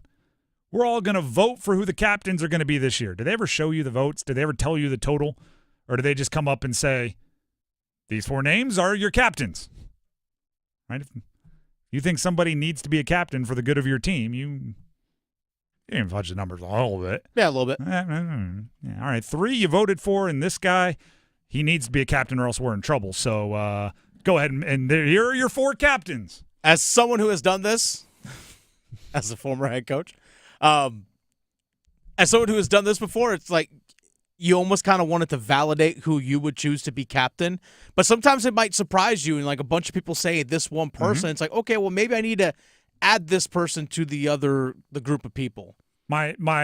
Which, the reason why I use captain is just because I think it's a funny example. My point is, you're not under oath when you talk to the team, right? You can give that whole speech about, like, nobody's job is safe. Well, in the back of your head, you're like, there's 0% chance Michael O'Connell isn't playing big minutes. But you don't say that, right? You don't come out and say, nobody's job is safe except for Jaden Taylor. You don't do that. You say the whole thing, even if you know how it's going to shake out, because it's more dramatic, better coaching. The Drive with Tim Donnelly, 99.9 The Fan. Also, why I can never be a coach. Because I don't do well lying, and I do think certain part of good coaching is lying. Things like, whoever works the hardest is going to play. Until the guy that works really hard runs a 4.8 40, and the guy that shows up right before practice runs a 4.3. And in that case, well, we need a deep threat. So we're going to go ahead and run the fast guy out there. Like, I would not be good at any of that. I used to throw this out there. Say, hey, look, it's about work ethic, being a good teammate, executing on the field. So, like, you kind of throw that, hey, you're working hard, you're a great teammate, we just need the execution to be there. I like sure, we're going to bring you in. Everybody's going to have a chance to compete for a starting spot. We got a 3-year all-conference starter coming back this year. Probably not actually up for grabs. I wouldn't be good with that kind of stuff. But I get why coaches have to occasionally do it. Chance to earn playing time. There you go. Never said you're going to play a lot. Just a chance to earn playing time. They never said it was going to be this year. Exactly. Chance to earn playing time. The Drive with Tim Donnelly, 99.9 The Fan. That's the panic mode for NC State. Now let's get into hit it and quit it mode here on The Drive. Lining up some of the biggest stories in sports, hitting it, quitting it, and moving on to the next. This pertains to the Panthers because it's in division. The offensive coordinator that replaced Dave Canales with the Tampa Bay Buccaneers, Liam Cohen, was one of the hot names to be a head coach. Reportedly one of the apples of the Jacksonville Jaguars' eye for their head coaching position. It was announced today that not only is he staying in Tampa, he has signed a new deal to be the offensive coordinator that makes him one of the highest paid coordinators in the NFL, which is good for somebody like Baker Mayfield, who's dealt with a ton of instability at offensive coordinator, part of which being Dave Canales did so good that he left, part of which being he's played for 75 teams in the last 4 years before finding stability with the Bucs. Quarterback stability with play callers, very important. So Baker, for just the second time in his career, and he's been in the league going into now, I think it's his 8th or 9th year, second time in his career, will have the same play caller in back-to-back seasons. It's pretty good. For the Panthers, that's obviously, somebody in your division. You want them to deal with obstacles. You want them to have to jump over hurdles, and this eliminated one for the Tampa Bay Buccaneers. So, Ejiro Evero, that defense, you better be ready to stop a maybe more seasoned and polished offense when you face the Bucs 2 times next year. And yes, that means stopping Mike Evans because he's haunted your nightmares for the last however many. It's probably a decade there too as well. So Liam Cohen staying with the Bucs also shows how dysfunctional the Jags are, that they couldn't even get a coordinator to leave for their head coaching job. Let's quit that. What a mess of an organization. Their owner has something to do with wrestling, right? Yes. So the Shad Khan's the father, Tony Khan, his son, who's part of the front office. Because they own a bunch of different stuff. I think it's Fulham Football Club, but he also is the founder of All Elite Wrestling, AEW. Speaking of coordinators, this is just happening as we speak. Mm-hmm. Tom Pelissero, NFL Network. The Bengals are finalizing a deal with Notre Dame defensive coordinator Al Golden, who is expected to be in Cincinnati on tomorrow to officially sign on as their defensive coordinator. Sources tell, again, Tom Pelissero of NFL Network. Okay. Al Golden, former Miami coach, former Temple coach, mm-hmm. kind of rehabbed his image a little bit, and obviously had a good defense with Notre Dame. Let's quit that. Let's hit this. Okay. Speaking of head coaches, shout out Rod Brindamore. Over 300 career wins, but now 500 games coaching his career. There you go. Most wins of any coach through 500 games in their NHL career. There you go. NHL history. There you go. So, yeah, it's funny hearing I don't know if you've seen this before, but I've seen it start to creep in sometimes when it comes to, like I say, Canes Twitter, Canes social media. Yeah. People that want to get rid of Rod, which I don't get. I'm like, well, he has the most wins through 500 games of any coach in NHL history. The Carolina Hurricanes are the only team in the last 6 postseasons to have won at least one round of the postseason. The only one. That includes Tampa, includes Vegas, Florida. The only one. Mm-hmm. It's like, yes, okay, I understand that they've gotten to the Eastern Conference Finals twice. I understand they haven't won the Cup and got to the Stanley Cup. I get that, but it's like, well, people want to get rid of this guy? I don't get it. Like for what? For whom? I've wasted time defending Rod in these conversations because those that you're arguing with that want Rod gone, are just not operating in like a sphere of logic. So you can't convince them because they know which lines to use, and Rod Brindamore just has no clue, and that's why that he needs to go, because it's obvious that, it needs to be Natchez, Svetch, and Aho on the first line, and I don't know why he keeps spreading them out. And you start with like, all right, well let's talk about it. Let's see, and then by the end it's just like, you're not getting rid of Rod, man. And I've stooped to your level. I do have a whole bunch of other. It's a milestone heavy Canes stretch. Yeah, might even hit more tomorrow. Jordan Staal, 1,300 games. That happened versus Chicago on Monday. 1,300 games. Also against Chicago, his 700th point. Freddie Anderson versus Chicago on Monday. 500th game as a goaltender. Freddie Anderson back from it. So he sat on $4.99 the entire time he was injured. Right.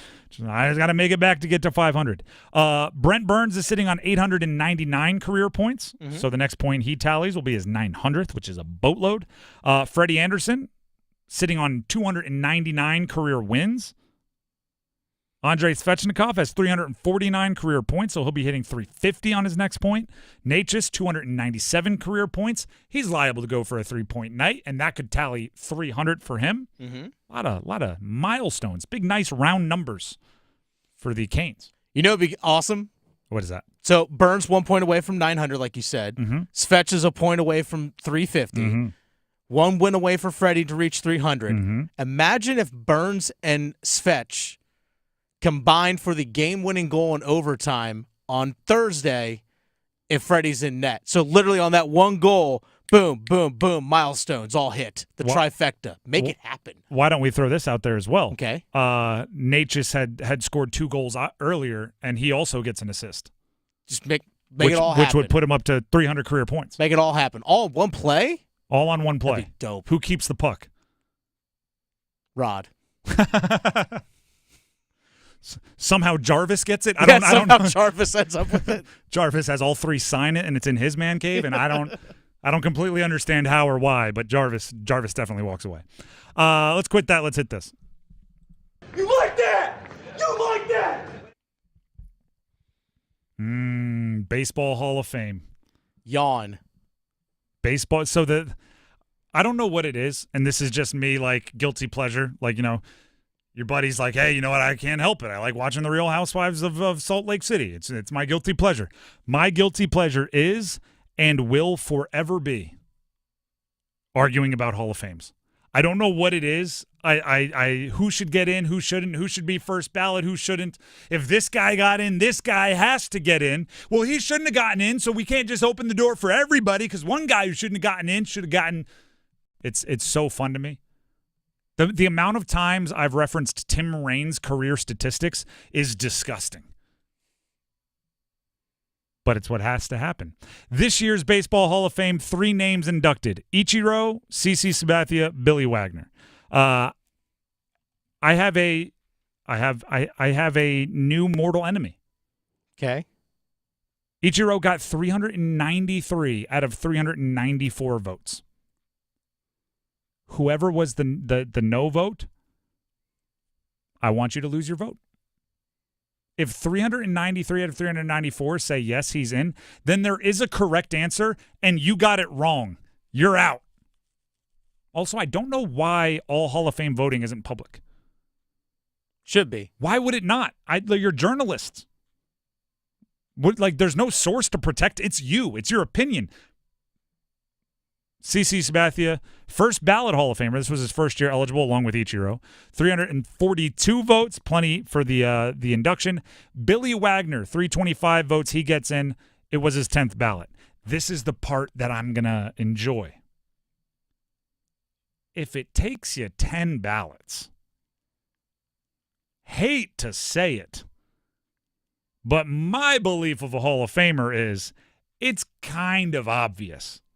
If when your name gets brought, I'm fine if you're not a first ballot Hall of Famer, because I do believe that should be that should be an inner circle of Hall of Famers.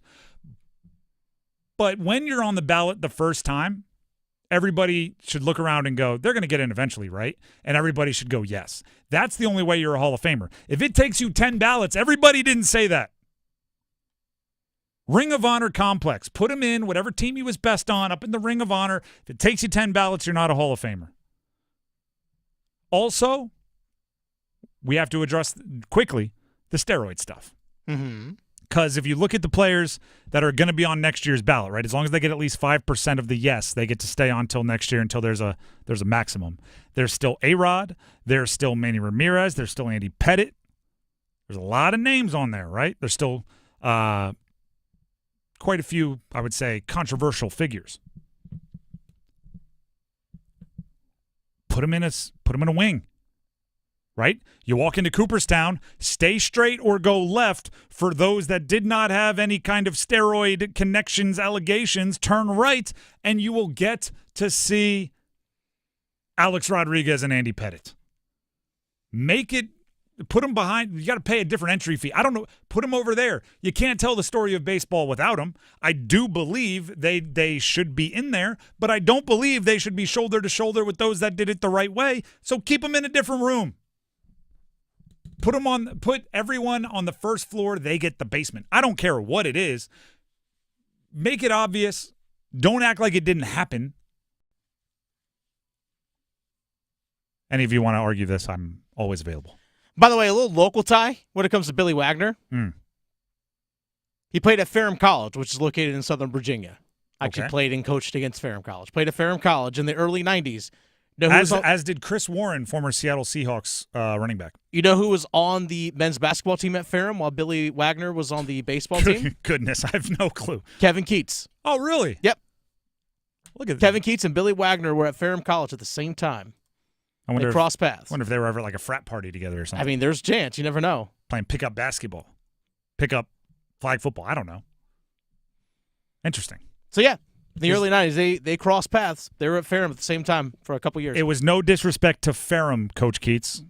Ferrum Panthers. I just think 10th ballot Hall of Famers. Rivalry of Shenandoah. Just saying. I don't know if they're Hall of Famers. He should go in the Ferrum Hall of Fame. Oh, he is. He's been go. there since 2003. Beautiful. I always say this when it comes to like baseball. Baseball Hall of Fame is so underwhelming now. Because they watered it down by letting too many in? Well, it's these voters are dumb in my opinion. Like, hey, you know what? I'm not going to vote for Ichiro because no one's ever been unanimous other than Mariano Rivera. I'm also probably the same stooge that didn't vote for Ricky Henderson. like really, it's like who honestly looked at Ichiro's career and said, "You're not a Hall of Famer." Like consciously said that. I mean, if you want to get really so after it, dumb. There's one unanimous Hall of Famer. It's Mariano Rivera. Yeah, a closer?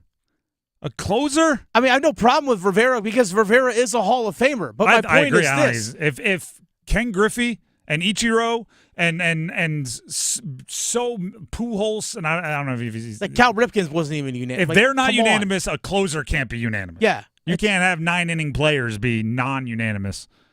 And he gets in. So many stooges vote for the Baseball Hall of Fame. It's so pathetic. If they had to answer for it publicly, they wouldn't do it. Make it public. Make it so you have to, put it on Instagram. That's how you vote. Your certified Instagram, you post a picture of your ballot. That's how it should be. And I'm sure Instagram will pay you for it. The Drive with Tim Donnelly, 99.9 The Fan. That's Hit It and Quit It. Mock Draft Wednesday premieres next. What should the Panthers do with pick number 8 overall? Next. All playoff roads lead to New Orleans. Playoff football, baby. The Wild Cards, the championship games, presented by First Horizon Bank and Wake Med, will be heard here. It's Barkley running to the left. Barkley gets by everybody. Saquon Barkley is gone. Touchdown. 28-15. Philly. The Triangle's home for Super Bowl 59. 99.9 The Fan, the Triangle sports leader.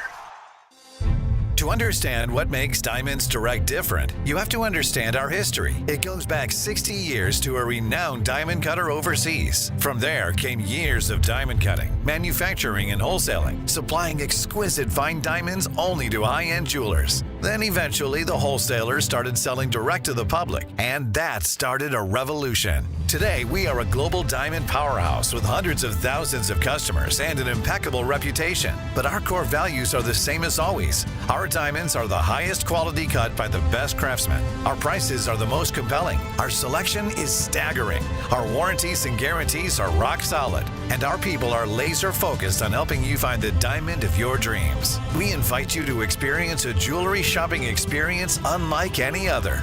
Showroom hours, directions, and more online at DiamondsDirect.com. Official jeweler of the Carolina Hurricanes and proud sponsor of NC State Athletics. And proud to call the Triangle home. Diamonds Direct. Your love, our passion. Everyone deserves a fast and reliable connection. One that helps better their everyday through the things they value most. Friends and family, education and career.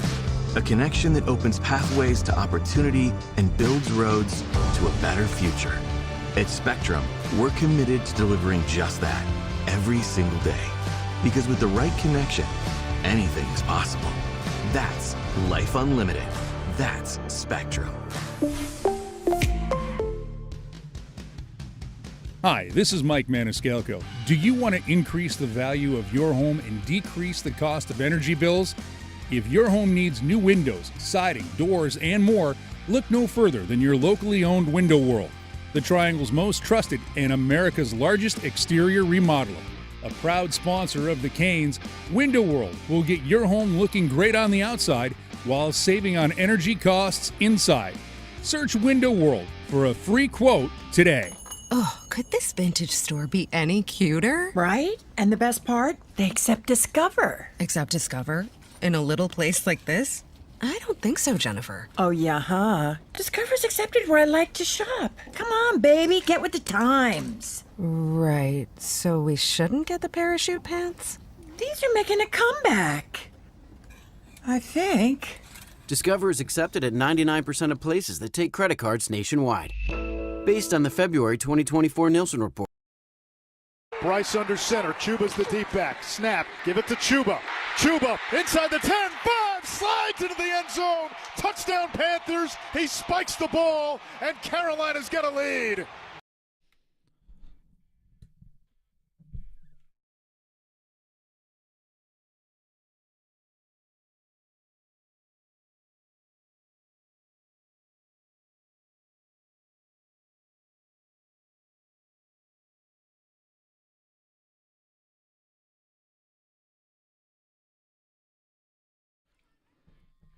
The Drive with Tim Donnelly, 99.9 The Fan. Text keyword music, MUSIC, to 919-860-5326 for your chance to win a pair of tickets to see Lil Wayne. Music doesn't exactly fit Lil Wayne, but we cover all the bases here on The Drive. If you want to see Lil Wayne, you want to win a pair of tickets, go ahead and text music to 919-860-5326. He'll be joined by special guests Quavo and Anella at the Lenovo Center on March 15th. There we go. Do you know what's funny? Like that specific combo, classic rock into like Lil Wayne hip hop, that's weight room to me. That's like college weight room. Players putting on Wheezy, strength staff putting on classic rock, and just kind of back and forth, squat day. I just saw someone say this the other day. I forget who. Can't spell legendary without leg day. Like that's something like you would hear screamed over either a Lil Wayne song or a classic rock song. So it did fit. Text keyword music to 919-860-5326 for your chance to win a pair of tickets to see Lil Wayne with special guests Quavo and Anella at the Lenovo Center, again, March 15th. Now, the Panthers. It's mock draft Wednesday. We're gonna have everybody super prepared for the draft in April by stepping into that world every single Wednesday. Sometimes we'll look at it from a team's perspective, sometimes a player's perspective. Sometimes there'll be bigger themes, right? Like position value or whatever it is. We're going to start very simply with what are the Panthers supposed to do with the 8th overall pick?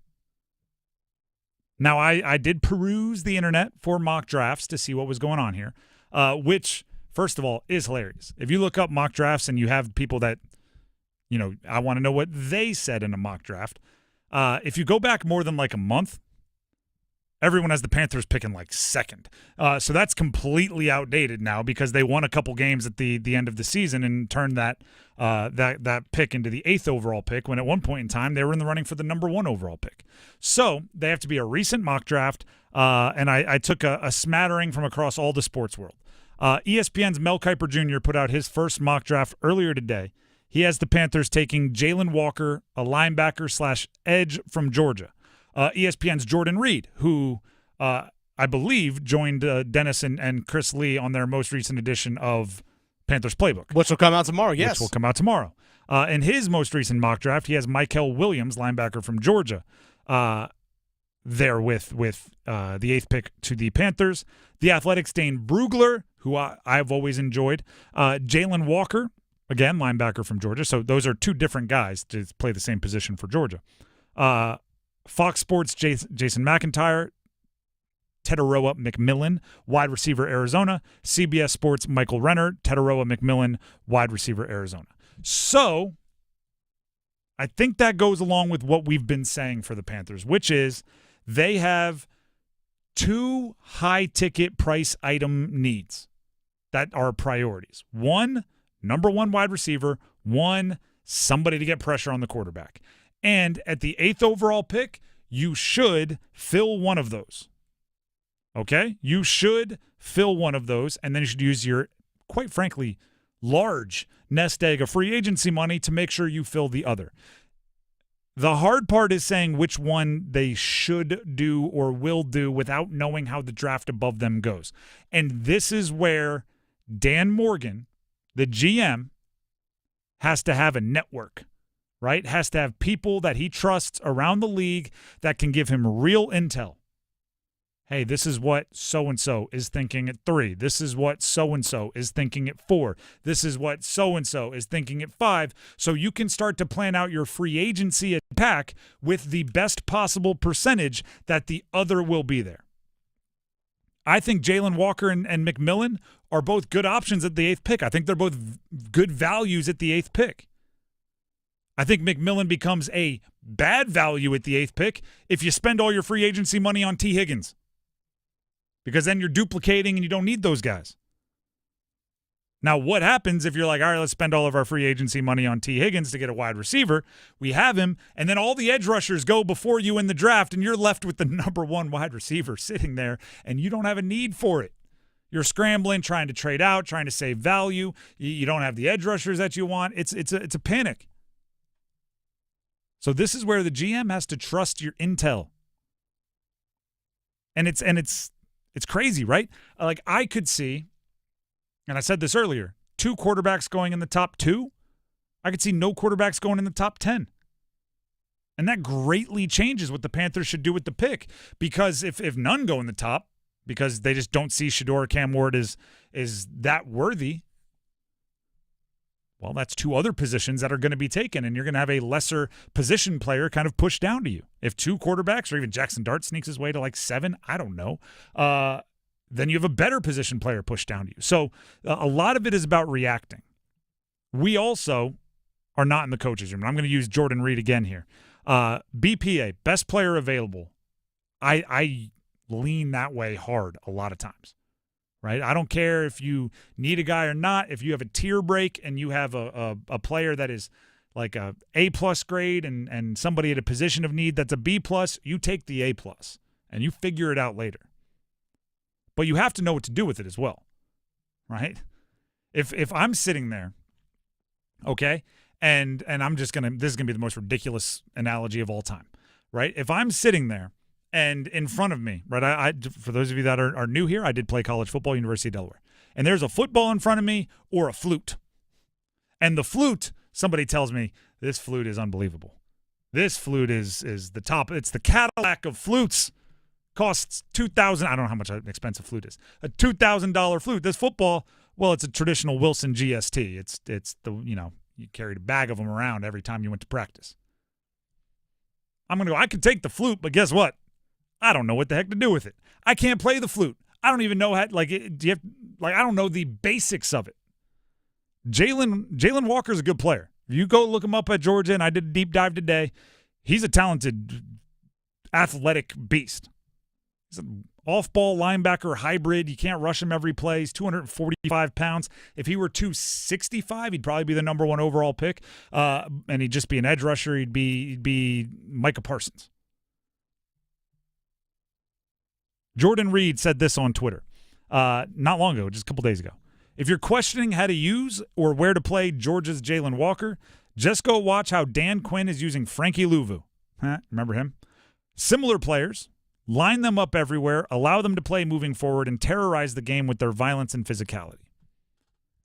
If you're the Panthers, Frankie Louvu was very good. Yeah, he was awesome.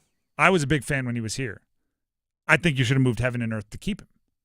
You didn't do that. You also, while the reports were that you offered a little bit more than Washington offered to get him to leave, it's not like you were offering him $20 million a year. Do you think that role in your defense is worth the 8th overall pick? Again, positional importance. Or do you think Jalen Walker is very different from what Frankie Louvu did in your defense? These are questions we can't answer unless we have access to the playbook, and I wish I did. I wish the Panthers would give me open access to their film room, and then I could give you a lot more here. So what should the Panthers do with the 8th pick? Other than fingers crossed that Abdul Carter chooses not to run at the combine and everyone gets afraid or something and falls to 8. Other than that, I think you go edge rusher. I think Jalen Walker would be fine. But that's under the assumption that you get T. Higgins or Chris Godwin or somebody in the free agency wide receiver market. I think they're at the point, Carolina, just try and acquire as many good players as you can. That's the thing. I agree with that, but I do think there needs to be at least one big move on defense this year. Oh, easily. I think most of their draft should be on defense. If you go best player available and every time you're like, I can, it's crazy. Every time we come up, the best player available is an offensive player. I don't know, trade back or something. You can't get forced into that. And obviously with the 8th, because part of drafting at the top of the first round is not every position is worth it, right? An off-ball traditional middle linebacker, very difficult to find value at the 8th overall pick. A guard, very difficult to find value at the 8th overall pick. So you need to take something you need, but also something that you might find the value. It's a little bit more tricky to navigate than if you're drafting early second. Everything's on the table. Go get what you need, or just take best player available. BPA. The Drive with Tim Donnelly, 99.9 The Fan. Tim Donnelly here for Miller Lending. Best player available. It's a Miller Lending no closing cost loan. Right? The rate is what the rate is, but how you structure your mortgage and how you prepare for the future, that's where you can get the best value out of your mortgage. The no closing cost loan, it is just that.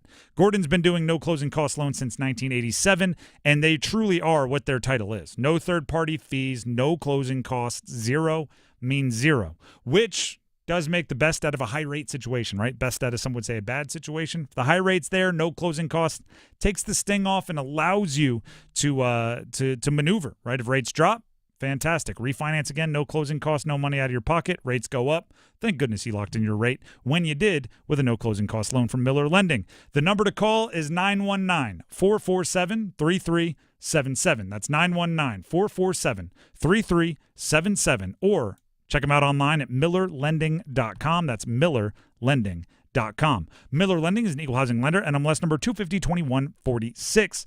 We're going to take a break, but when we come back, it is the starting five, including somebody that thinks they're the best coach in their sport, but while revealing it, they made themselves look like a loser. Stick around. Move your sports day forward. Bill Belichick not signing the contract at Carolina, who cares? But you know what? To make this some perfect theater, you know what he should do? He should do a full presidential bill signing ceremony. When he signs the contract, get out one pen and sign each letter, then hand off the pen to someone special. Just go big, Bill. Get set up. Join Next Up with Paul Ihander. Mornings at 9 on 99.9 The Fan, the Triangle Sports Leader. It's bow time. A leg and thigh dinner from Bojangles for just $5.99. Leg and thigh dinner from Bojangles for just $5.99. So crispy. So crispy. And juicy. And juicy. So much flavor. So much. Stop it. What are you doing? What? You expect me to get this delicious deal and not say anything? You're unbelievable. You're unbelievable. With a boldly seasoned leg and thigh, choice of fixin', a biscuit, and legendary iced tea, it's a deal so good it's worth repeating. So eat and repeat while it lasts. It's bow time. There's no time like bow time. And there's no time like now to stop what you're doing and join with the K-Yow Cancer Fund in the fight against all cancers affecting women. Now through February 1st, Triangle area Bojangles are donating all proceeds from Bowberry biscuit sales to the K-Yow Cancer Fund. Just buy a Bowberry biscuit. You'll be doing some good and getting something good. So what are you waiting for? Hurry, it's bow time. Just in time for you to have a great new year, it's the Start Something New sales event at John Heister Chrysler Dodge Jeep Ram in Lillington. Put yourself in the driver's seat of a new 2024 Jeep Gladiator for 0% for 36 months. Or take $18,000 off any new 2024 Jeep Gladiator Rubicon or Mojave. See dealer for details. Make this your best year yet with a great deal on a new ride. Get off your keister and get to John Heister Chrysler Dodge Jeep Ram in Lillington. Breaking news, and this one is almost unbelievable. Yeah, it's all about new customers at Bet365 because they get $150 in bonus bets when they bet $5, win or lose. And even better, bonus bets can be used on the spread, totals, and player props. There you have it. Bet $5 to get $150 in bonus bets, win or lose. And see why. It's never ordinary at Bet365. 21 plus only. Must be physically located in North Carolina. Gambling problem? Call 1-877-718-5543 or visit morethanagame.nc.gov. T&Cs apply. Tim Donnelly here for Zero Res. 2025 needs to start clean. Get all that dirt from 2024 out of your carpets, tiles, rugs, upholstery, every surface in your house. Because in 2025, we're starting Zero Resified. Biggest sale of the year. 3 rooms of carpets cleaned, starting at just $109, and take $100 off your air duct cleaning while you're at it. Offer is open through January 31st, so visit ZeroResRaleigh.com or call 919-995-0000. This hour of the Triangle Sports Leader is powered by Ritchie Law Firm, injury lawyers. Ritchie Law is on top of it. Go to RitchieLaw.com. That's RitchieLaw.com. WCMC HD1 Holly Springs. Take us with you on the radio, Instagram, TikTok, Alexa, and YouTube. 99.9 The Fan, the Triangle Sports Leader. Good afternoon, everyone. I'm WRAL meteorologist Mike Mays. Our clouds will increase tonight. Everything that got slushy will harden tonight. We look for refreezing with that low at 15. Mostly cloudy tomorrow, 39 the high. It's milder on Friday, but still chilly, partly cloudy, 44. Weather update brought to you by Newcomb and Company, where your comfort is their business. Visit newcombandcompany.com. 5 o'clock check of your money. Dow Jones at the closing bell up 130 points today to 44,156.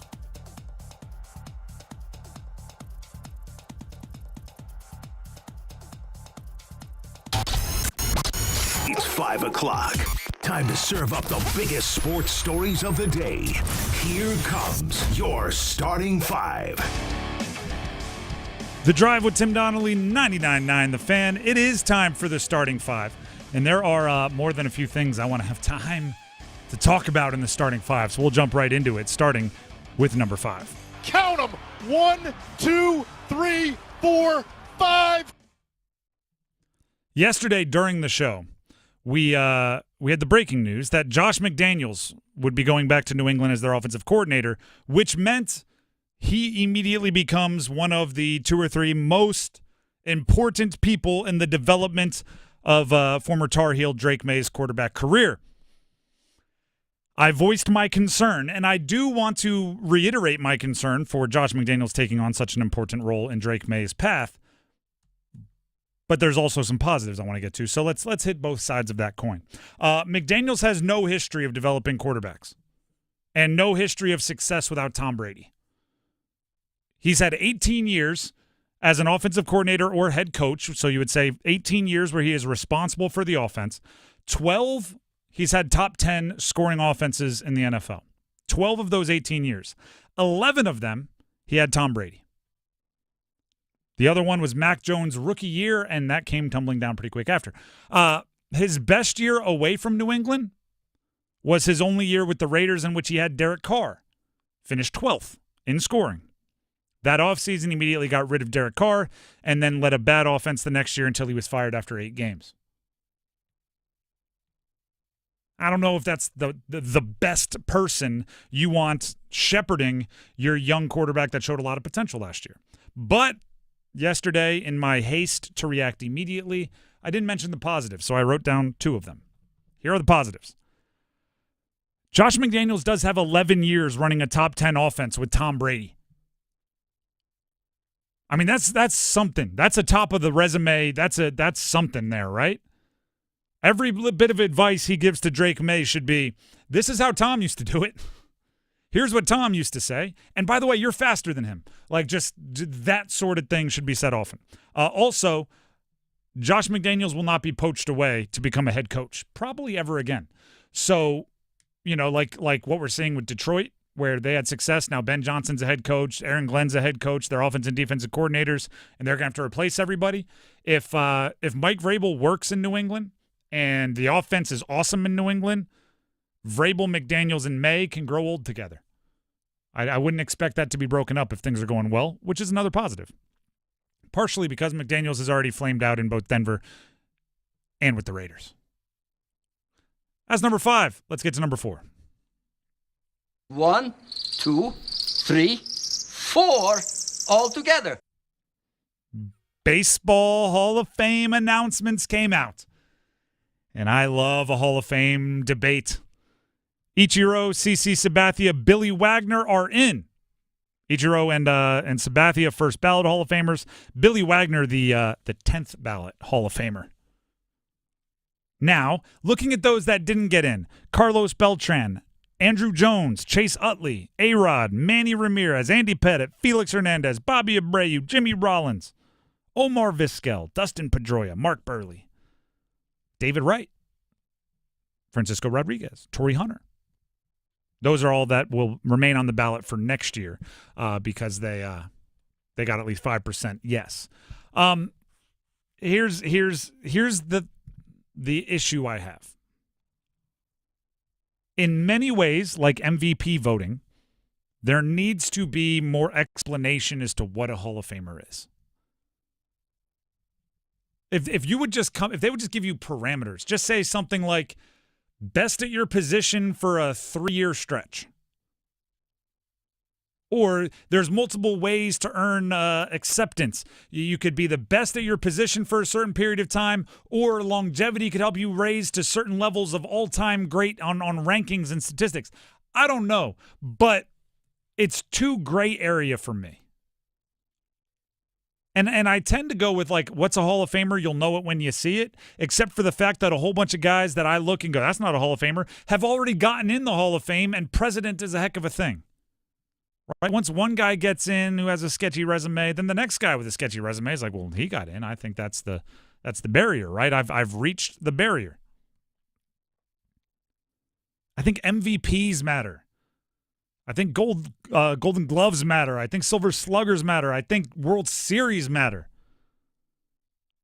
I think the position you play matters. I think up the middle matters more than on the corners. Why? Because it's more difficult defensively. There's a lot that matters.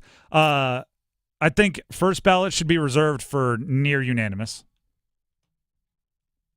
If you want my real Hall of Fame take, and this goes for every Hall of Fame, and I think we could do it retroactively. I think every Hall of Fame, Pro Football Hall of Fame, Basketball Hall of Fame, Pro Baseball Hall of Fame, whatever they are, Baseball Hall of Fame. First of all, I think they should be divided up by league. I don't he was a 2-time national champion in college, so that's somehow he won the Olympics. So that's no. It's if it's the NBA Hall of Fame, it's the NBA Hall of Fame. It's the Major League Baseball Hall of Fame, it's Major League Baseball Hall of Fame. And I think everyone should be a 5-story building. And you're darn right, there's tiers. You want to be on the top floor, you better be an Inner Circle Hall of Famer, right? If you want to squeak in, you want to be a 10th ballot Hall of Famer, congratulations, you're on the first floor. You're still in, right? People still got to buy a ticket to go take a picture with your bust. You get the bronze, you get the acceptance speech, but you don't get to be next to Willie Mays. Because there has to be something different there. And I think we could go through and do it for every Hall of Fame. All right, Walter Payton, you're a top floor Hall of Famer. Terrell Davis, you had a 4-year peak, first ballot or first floor Hall of Famer.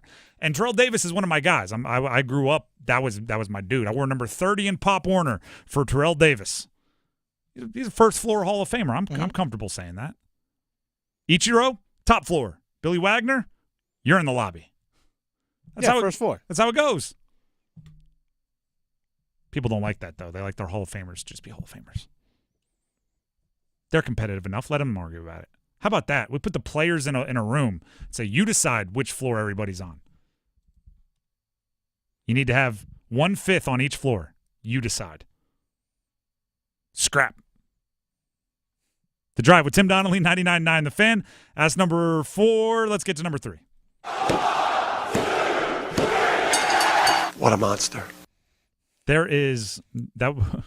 What was that clip? The guy you're about to talk about. All right, perfect. Dan Hurley is the head coach of UConn. Let's get ahead of the accolades. 2-time defending national champion UConn. Very good basketball coach. Great basketball coach. Yeah, I'll say great. Yeah. I'll go great.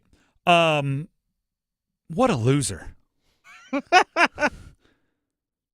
And actually, let me clarify this, right? You have to read lips here. He wasn't mic'd up, but I don't think there's much debate on what he said.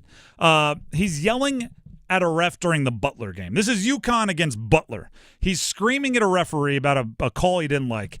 And the referee turns to do the referee's job, right, to go ref the game. And Dan Hurley yells at him, "Don't turn your back on me. I'm the best coach in the bleeping sport." That goes up there with, at a DUI stop, do you know who I am? As the toolest thing you could possibly say.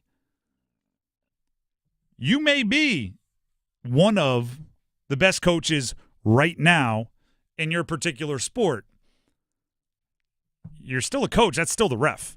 You're still a college coach, and that's still a ref, which means you have, at times, 18-year-olds, 19-year-olds that are looking to you and building their college careers off of your image. Dan Hurley was questioned about it after the game. This is what he said. I just wish they'd put the camera on the other coach more. You know, obviously I had a moment with Coach Dad Mata today because he was so far out of the box that I figure I would just go over and have a powwow with him and Pat. You know, but I just wish they would show these other coaches losing their minds at the officials in other Big East games that I'm coaching, where I look going into a timeout when I'm not talking to officials. I see the other coaches as demonstrative as I am.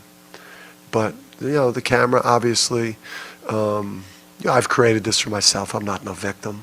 But I just wish that they would not have the camera on me 90% of the time, unless they feel like it's driving ratings, and more on Twitter that could put clips of me from a game and say, yeah, look how big of a monster he is. He's yelling at a ref again.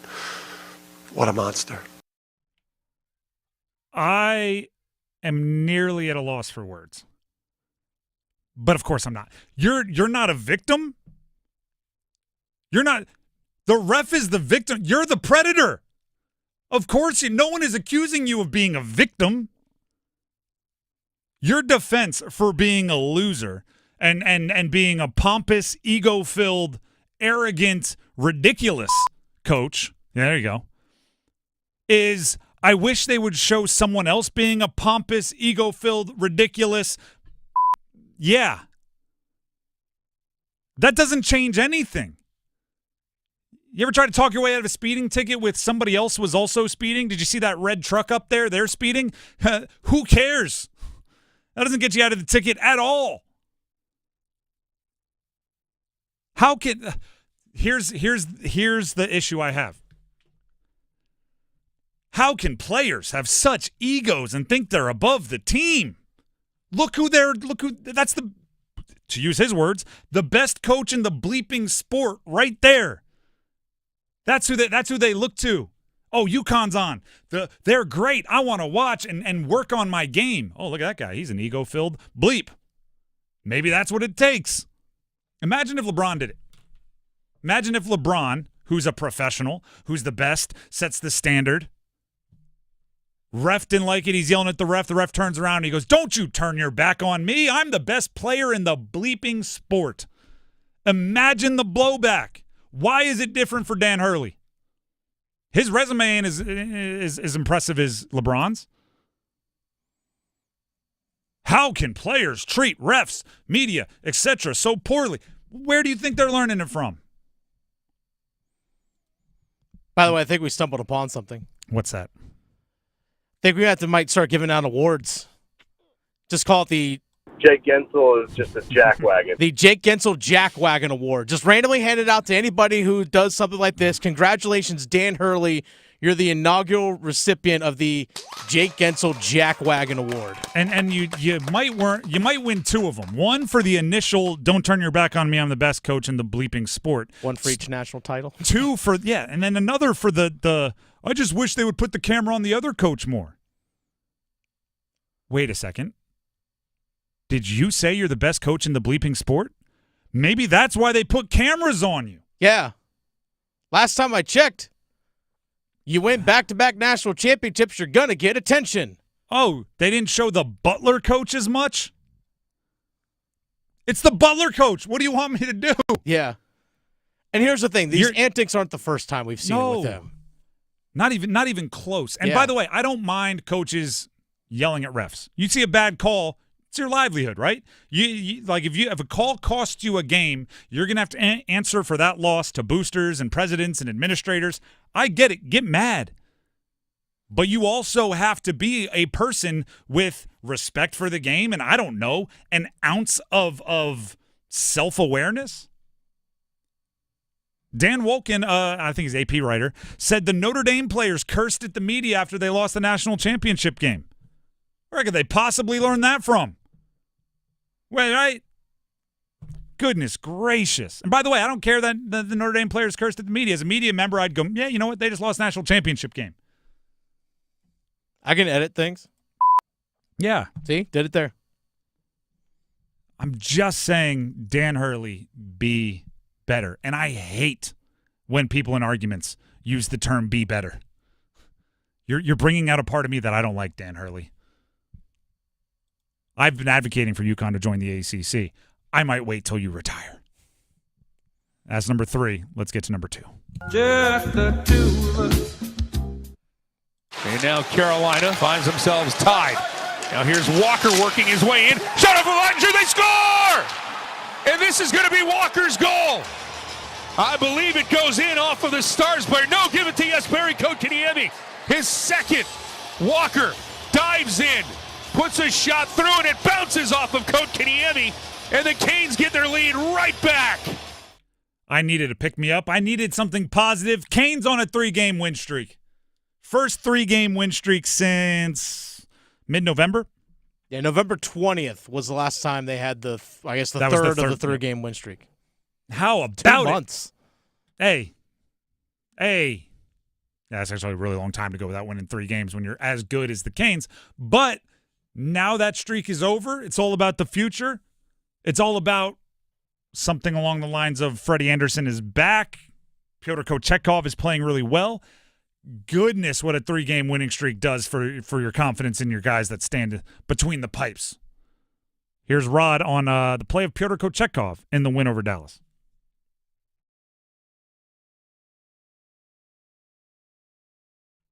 Really the same story as last night where we were all alone in front and, he was able to shut it down for us. So, that's the position. We talk about it over and over and over. If our guy can be better than the other guy at the other end, we're usually in good shape. Pyotr Kochetkov played really well last night. He also played really well on Friday. And Freddie Anderson, in his first game back from a 3-month absence, played really well in goal, or I would say solid in goal on Monday, which is about as good as you could hope for after a 3-month absence. If those guys catch that rhythm that they did kind of in the second half of the regular season last year after Freddie got back, one game, and they're both playing really well, that's going to go a long way towards helping the Canes achieve some of the potential that has felt out of reach over the last month or so. 2 months, right? We just said it's been 2 months since they went, quite literally.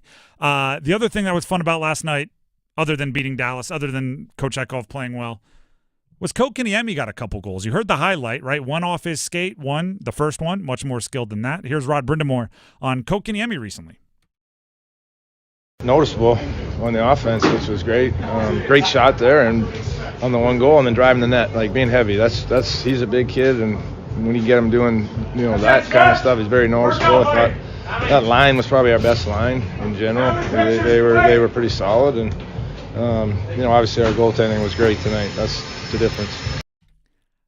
First of all, Rod is often not a man of many words with the media.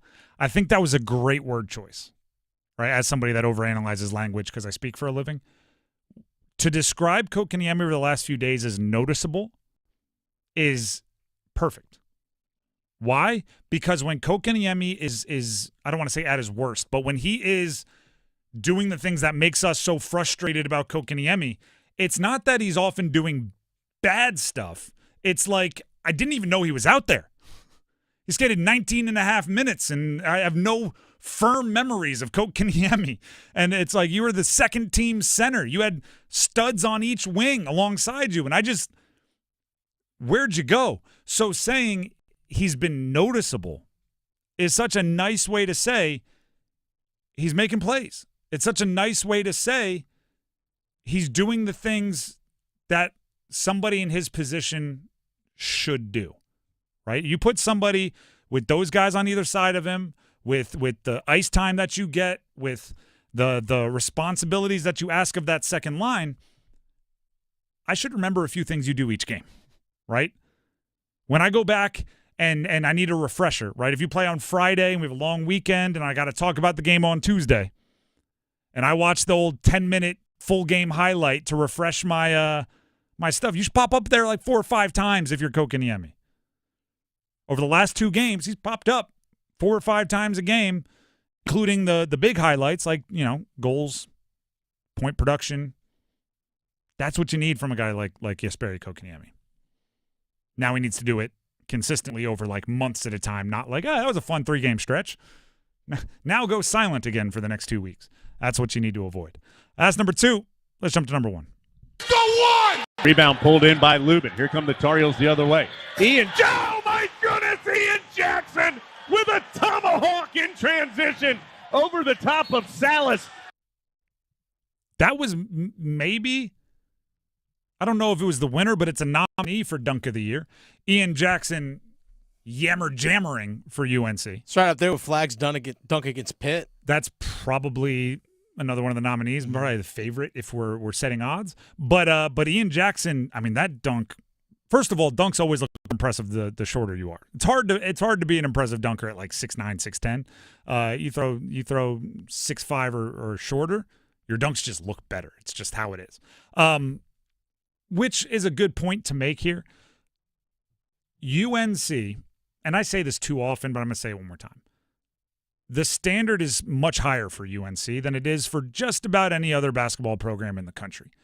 So, like we started off the show today with, to call a spade, a negative reaction to UNC losing to Wake Forest last night, right? UNC at this point is not the sum of their parts, right? The talent that they have on the roster doesn't come together in a way that makes them a successful team. I don't believe, as of right now, and I don't see it changing in the near future, they're not an NCAA tournament team, right? They're going to have to do something special in the ACC tournament to make that an argument. That's not to say nothing good has happened, right? We also highlighted Elliot Cadeau, 14 points, 13 rebounds against Wake Forest. It's a great day. Also 5 rebounds, second on the team, most amongst the starters. It's a really good day for Cadeau. Ian Jackson showed off some of the electric athleticism that made him the 8th overall recruit in the country with the dunk. But UNC is a program that you don't leave a game going like, yeah, there were positive signs, there were flashes, so I'm happy. You leave a game saying, Wake Forest shot 2 of 15 from 3 and still won. How? Wake Forest didn't sub in the second half. How did you not take advantage of that? They played 5 guys and let it rock like it's a youth basketball game, and half the team went skiing for the weekend, and you had 5 guys show up, and you're like, I guess you guys aren't allowed to be tired. I'll use my timeouts to give you a break. And they just ran, and you couldn't take advantage of that. Push the tempo, make them work, swing the ball, get them tired, make them go to depth that they didn't want to play, and you couldn't do it. It's not to say it's all bad, nobody played well. It's not to say Van Allen Lubin doesn't surprise you every now and then. It's not to say Drake Powell didn't knock down a nice catch-and-shoot 3 in the corner. It's not to say nothing good happened. It's to say you need a lot of good things to happen because you're North Carolina. It was funny. I said, a couple anecdotes from I watched the back half of the game with my wife last night, explaining to her who Sean May is. Because Sean May's on the sideline, and I was like, look at that assistant coach right there. You want to talk about a beast. You want to talk about somebody that wouldn't have them going down the way they're going down to Wake right now. Like, explaining that team, that's the standard for UNC. Right? You see on Twitter, guys like Theo Pinson talking. You see people on Twitter coming to me, like, where's the Jackie Manuel of this group? I'm going like, these guys, you leave a legacy at North Carolina, and it is the burden of the next group to live up to it. UNC lost to Wake last night. The loss is darn near unexplainable. Not because Wake isn't a good team, but because Wake brought their C- game and won anyway. Hunter Salas scored 14 points. You have to go back to December 7th to find a game when he didn't score 20 or more. Hunter Salas is a professional scorer. In the last minute of the game, he missed 2 front ends of the 1-and-1. Still wasn't enough for UNC to get back and make it a game. Oh, Wake give him every chance. Every chance. They didn't have an assist in the first half. Wake Forest did not have a single assist in the first half. They still won. I'm fine with UNC losing to Wake Forest when Wake Forest plays great. I don't want to say I'm fine, but I get it. Wake Forest has had good teams. They're a good program. They're like, I'm not knocking Wake Forest at all. But if they don't play well, North Carolina has to win. The Drive with Tim Donnelly, 99.9 The Fan. I'm going to cool off. Here's Dennis Cox.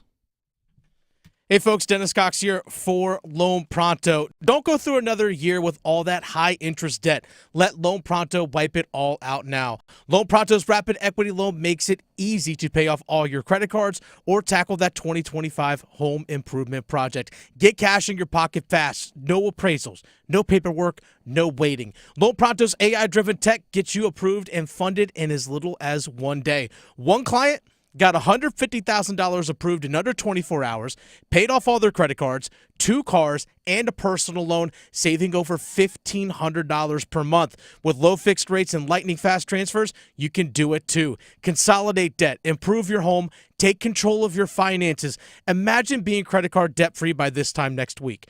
Don't wait. Call Loan Pronto now, 919-381-1760, or visit loanpronto.com. Get your free rate quote now with no hard credit pull. 919-381-1760, loanpronto.com.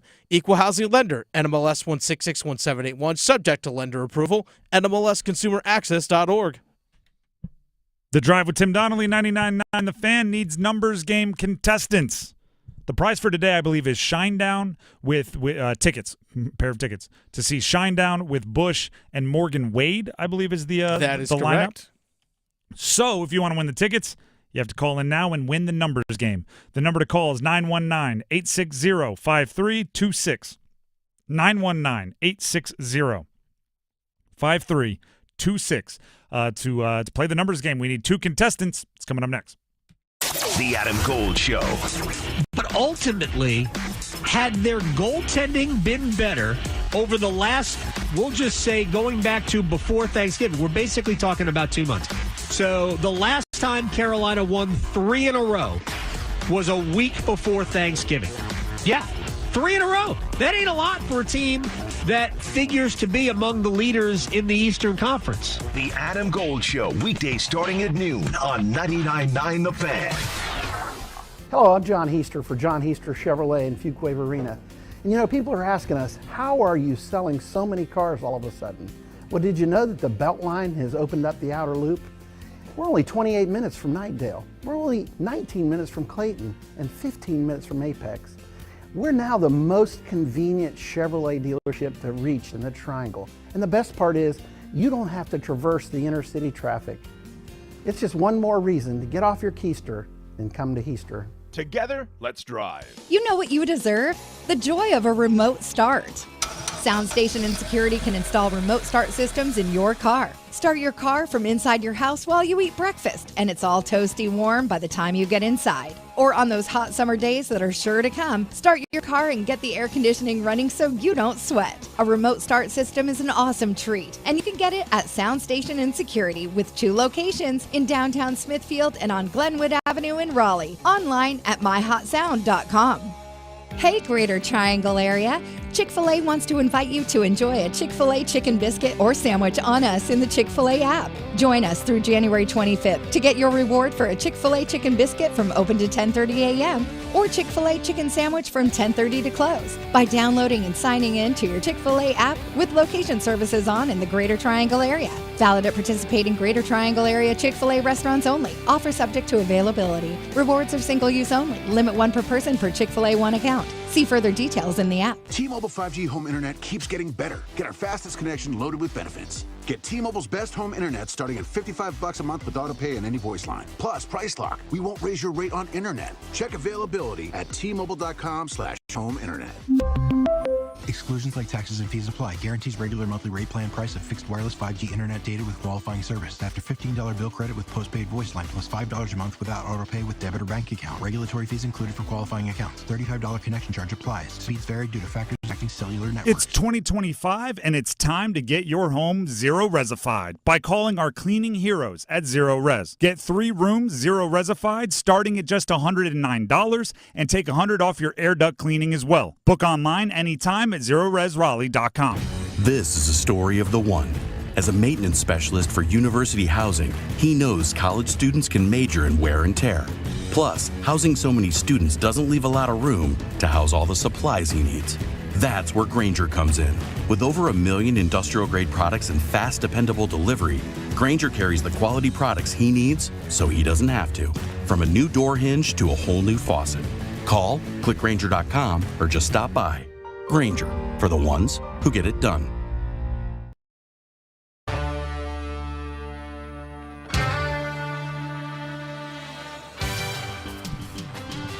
The Drive with Tim Donnelly, 99.9 The Fan. It is time to play the numbers game.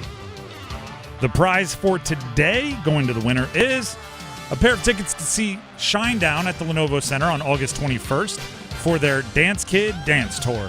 With special guests Bush and Morgan Wade. Tickets on sale this Friday at 10 a.m., but one of Tom and Snow Hill or Frank and Clayton will win them right now.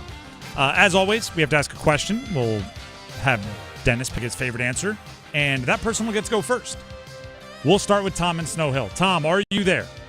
I am here. All right, perfect. The question is, today we learned that Ichiro Suzuki, CC Sabathia, and Billy Wagner are going into the Major League Baseball Hall of Fame.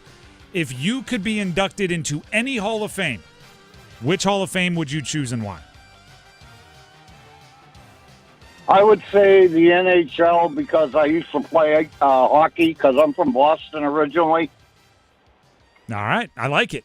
Once you said Boston, I was like, now I hear it. Go ahead and stay on the line. We'll see if that answer gets chosen. Frank and Clayton, are you there?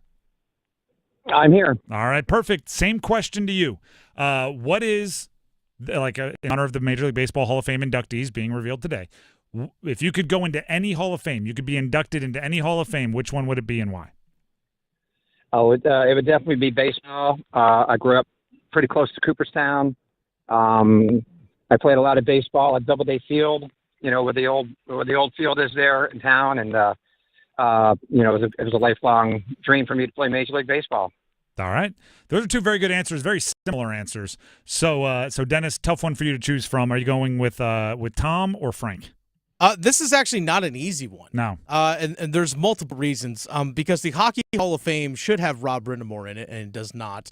But when it comes to the Baseball Hall of Fame, they let everybody I hate to say it. No, that's the thing. It's like no one unanimously gets in, which is kind of a weird thing, even if you are unanimous. So they both have their flaws. They really do. I was hoping someone would say like the Chili Makers Hall of Fame or something. Yeah, right? Something along those lines. I'll probably have to go. I might have to go Tom and Snow Hill on this one, Hockey Hall of Fame, just because we have an NHL team here. Rob Brindamore should be in it. That's true. Tom and Rod, next induction class. Class of 2025. There you go. Tom, you get to go first. Frank, wait on the line. You'll have your chance. Tom, are you ready to pick a category? Sure. All right. The categories are NFL, first names that end in Y, NFL, not my real name, players who are known by a name other than their government name, NBA, 2016 Olympians, that's the Rio Olympics, or NHL Hurricanes only? The first one, ending in Y. All right, these are all players, NFL players whose first name ends with a Y. I will give you the team and the player. Give me the jersey number as quickly as you can. 30 seconds on the clock, one pass if you need it. Any questions before we get started? No. All right, your time will start when you hear the horn. Troy Aikman, Dallas Cowboys. Number 8. Correct. Bucky Irving, Tampa Bay Buccaneers. Number 7. Correct. Jerry Rice, San Francisco 49ers. Number 80. Correct. Barry Sanders, Detroit Lions. 21. Incorrect. Larry Fitzgerald, Arizona Cardinals. 18. Incorrect. Barry Sanders, Detroit Lions. 23. Incorrect. Larry Fitzgerald, Arizona Cardinals. Oh! I have to be honest. Through the first 3, I was like, this is a perfect score right here. As soon as you got Bucky Irving, number 7, I thought you were home free. Barry Sanders with the Lions were number 20. So every time you said 21, 23, I was going, stop in the middle. Larry Fitzgerald with the Cardinals, number 11 is the number we were looking for. Yeah, okay. But 3 is a solid number. Go ahead and stay on the line. We'll see if it holds up for the win. All right. That brings us to Frank and Clayton. Frank, are you ready to pick a category? I am. NHL Canes. Look at that. Ready to roll. I'll give you the team and the player. Give me the jersey number as quickly as you can. I will say the team in this category, even though we know it, to keep it fair timing-wise with the other categories. You need, 4 to win. You have 1 pass if you need it. 30 seconds on the clock. Any questions before we get started? Nope. Let's go.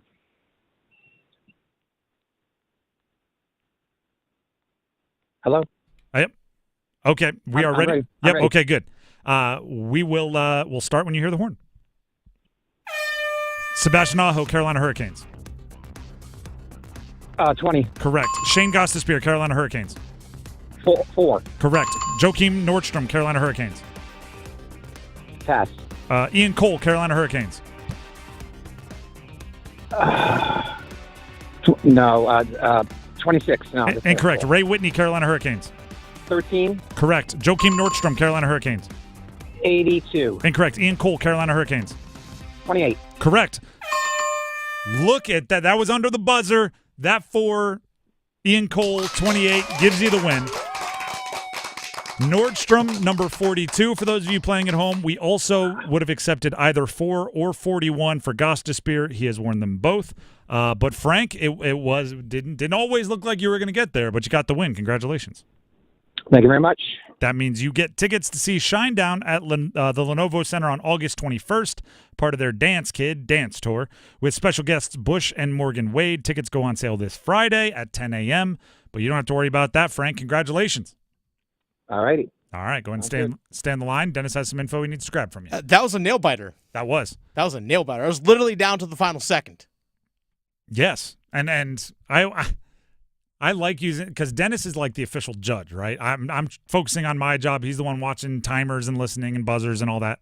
I just like being like, we're going to have to check with the judges, even though I was pretty confident he got that one. I'm like, the judges say it's good, just because it's fun. Before we move on, there's some news that I have a hard time explaining, so maybe some of you can help me out on Twitter. So we've talked a little bit about Jacoby Criswell hitting the transfer portal. North Carolina's starting quarterback this past year. Didn't begin the season that way, but started a bulk of the games.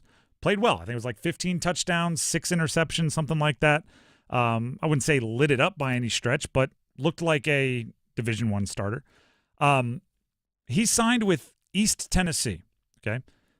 I don't think that's surprising in and of itself, right? If you wanted to go somewhere and be kind of a star and uses his experience to level up a program, East Tennessee makes sense. But they also received a commitment in the last couple of days from Cade McNamara, the former Michigan, Iowa quarterback. And I don't know what East Tennessee has going. I just can't. Whoever committed second had to be able to look at it and go, all right, they already have their guy. If you're willing to go to a program the level of East Tennessee, why not go somewhere where they're not bringing in another high-profile transfer?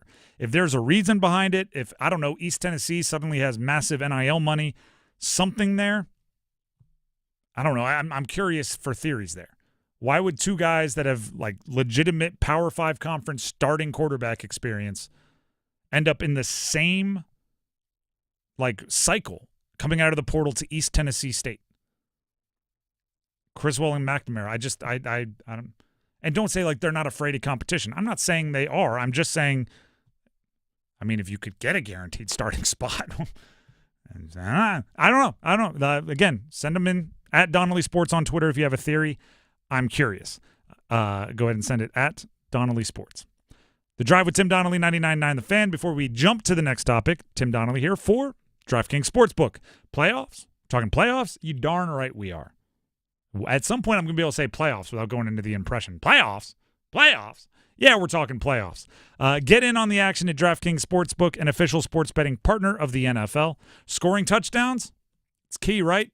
We used to say, you got to make the 4-point plays. You know what a 4-point play is? It's turning a field goal into a touchdown, right? Once you're in the red zone, you have to get across the end line and score those 4 points. Turn 3 into 7. It's wildly important.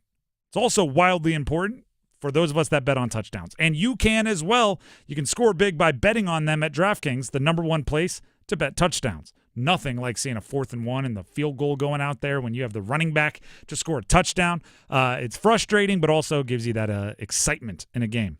Ready to place your first bet? Try betting on something simple, like a player to score 6. Go to the DraftKings Sportsbook app and make your pick. New DraftKings customers want to pay attention right now. You can bet $5 to get $200 in bonus bets instantly.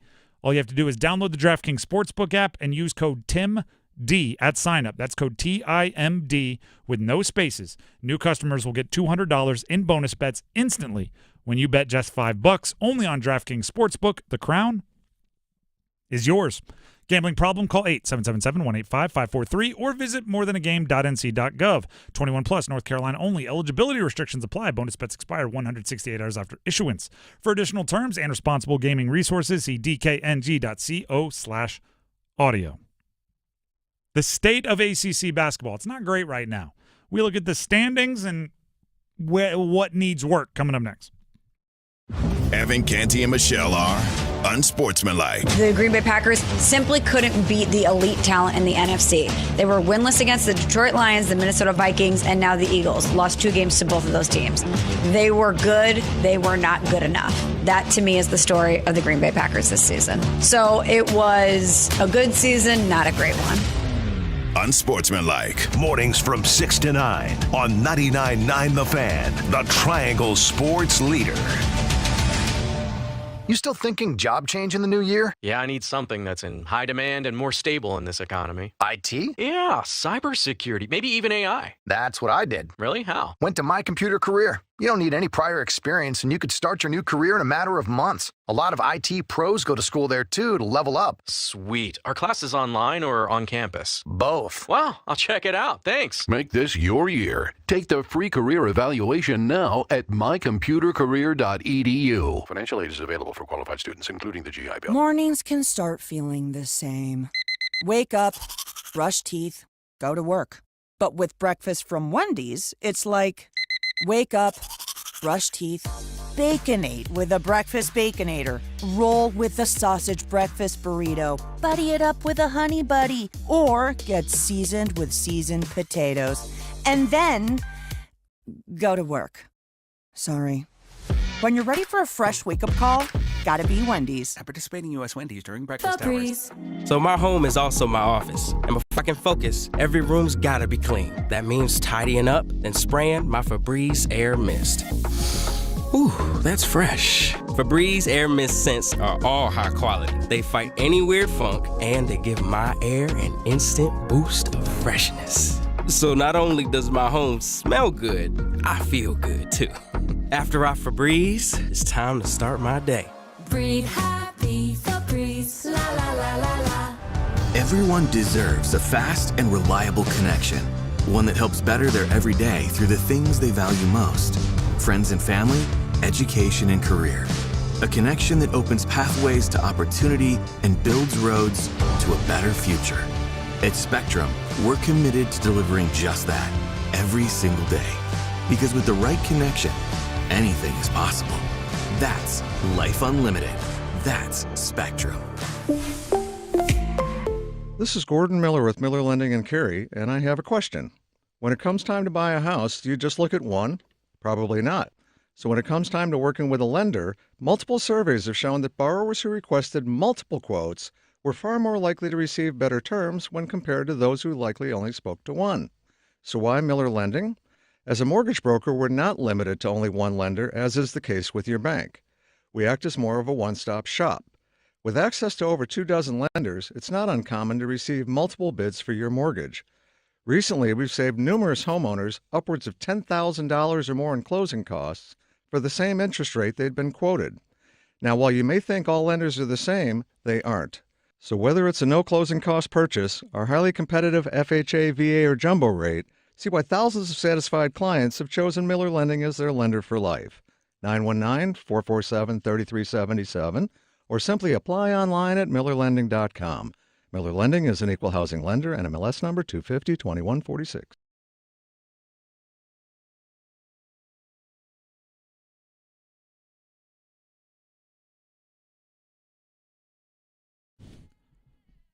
The Drive with Tim Donnelly, 99.9 The Fan. It's time to do a spot check. Time to throw on the brakes and just make sure we're not getting carried away. Right? It's become commonplace, and everyone, including myself, guilty of it, where something like the ACC's having a down year just becomes accepted, and then you start throwing it around all willy-nilly. The ACC's terrible this year. ACC's down. And you may not realize under your nose some teams are making some waves, right? It's like, actually, may not be true. I did it earlier with Columbus, right? Because earlier this year, the Columbus Blue Jackets, right, did a little deep dive. This was, I don't know, a month or two ago, and they're no good. So then today, Columbus pops up on the schedule for the Canes tomorrow, and I'm like, Columbus, they're not nearly as good as Vegas. And Dennis has to jump in and go like, well, actually, they've won, what, 7 of their last 10 with a 7-2-1, something like that. So yeah, you know what? Occasionally you need a spot check. So with how often everyone's throwing around, like the ACC's just no good this year. Is that true? Let's look at the standings. Let's see what the numbers say. Survey says, here's the thing. Yeah, the ACC is down this year. Now, that's partially because the ACC, the bar is so high, right? But they're down in this way. Duke is very good. There is now an established second tier. And then there are basically from 5 on in the standings is not anything to write home about. And that makes it difficult to do things that we've grown accustomed to the ACC being able to do, right? January 22nd could be, in the past, the start of a comeback tour, right? We haven't played well, but look, we got all these top 15 teams left on the schedule. If we beat, 4 or 5 of them, then we're right back in the thick of it, and our goals are still there. And that's just not the case this year. That's not to say there aren't solid basketball teams, right? When we say the ACC is having a down year, we're not going like, they're the SoCon.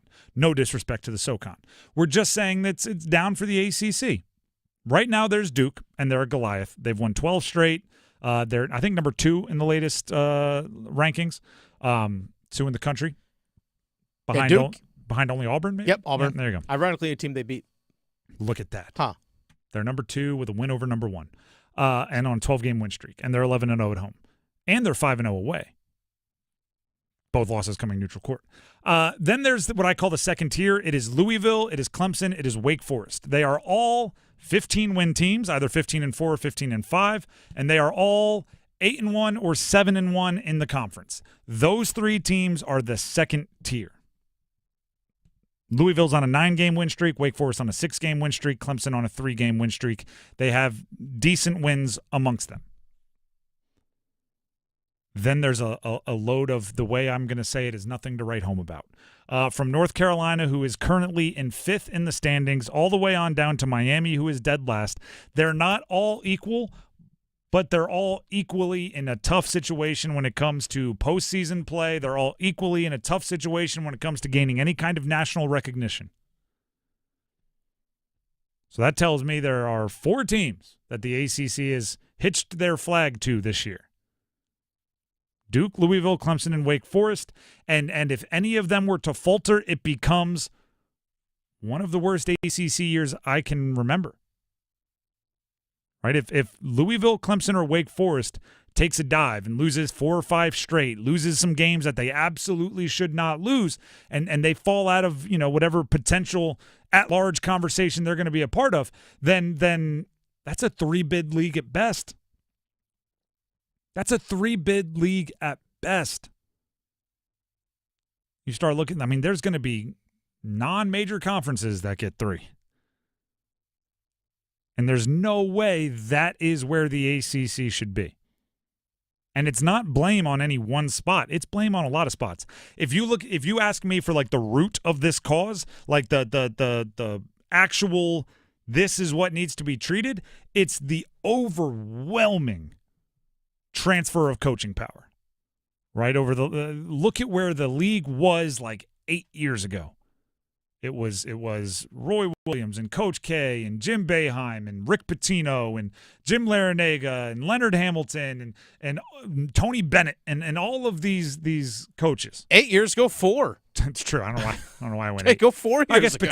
Pitino would have been gone. Yeah, but Pitino really wasn't. Yeah, true. Pitino wasn't at Louisville long when they were in the ACC. Very true. Most of his time was Big East and Conference USA. All right, so remove Rick Pitino from that and also change the 8 years to 4 years. And that's the point I'm trying to make. Yeah. So with so many teams in a state of flux where either you aren't sure if you have the guy as your head coach and you still need to figure that out, or you have the guy, but you understand there are growing pains and they need to figure some things out before you can expect them to year in and year out be a top 25 program, top 10 program, whatever your standard is within your team. right? Virginia, they don't know if they have their guy. Ron Sanchez was named the interim head coach like 2 weeks before the season started. Surprise, they're under 500 and 2-6 in the league. Miami had their coach leave in the middle of the season. Surprise, they're 0-7 in the league, 4-14 on the year in dead last. And guess what?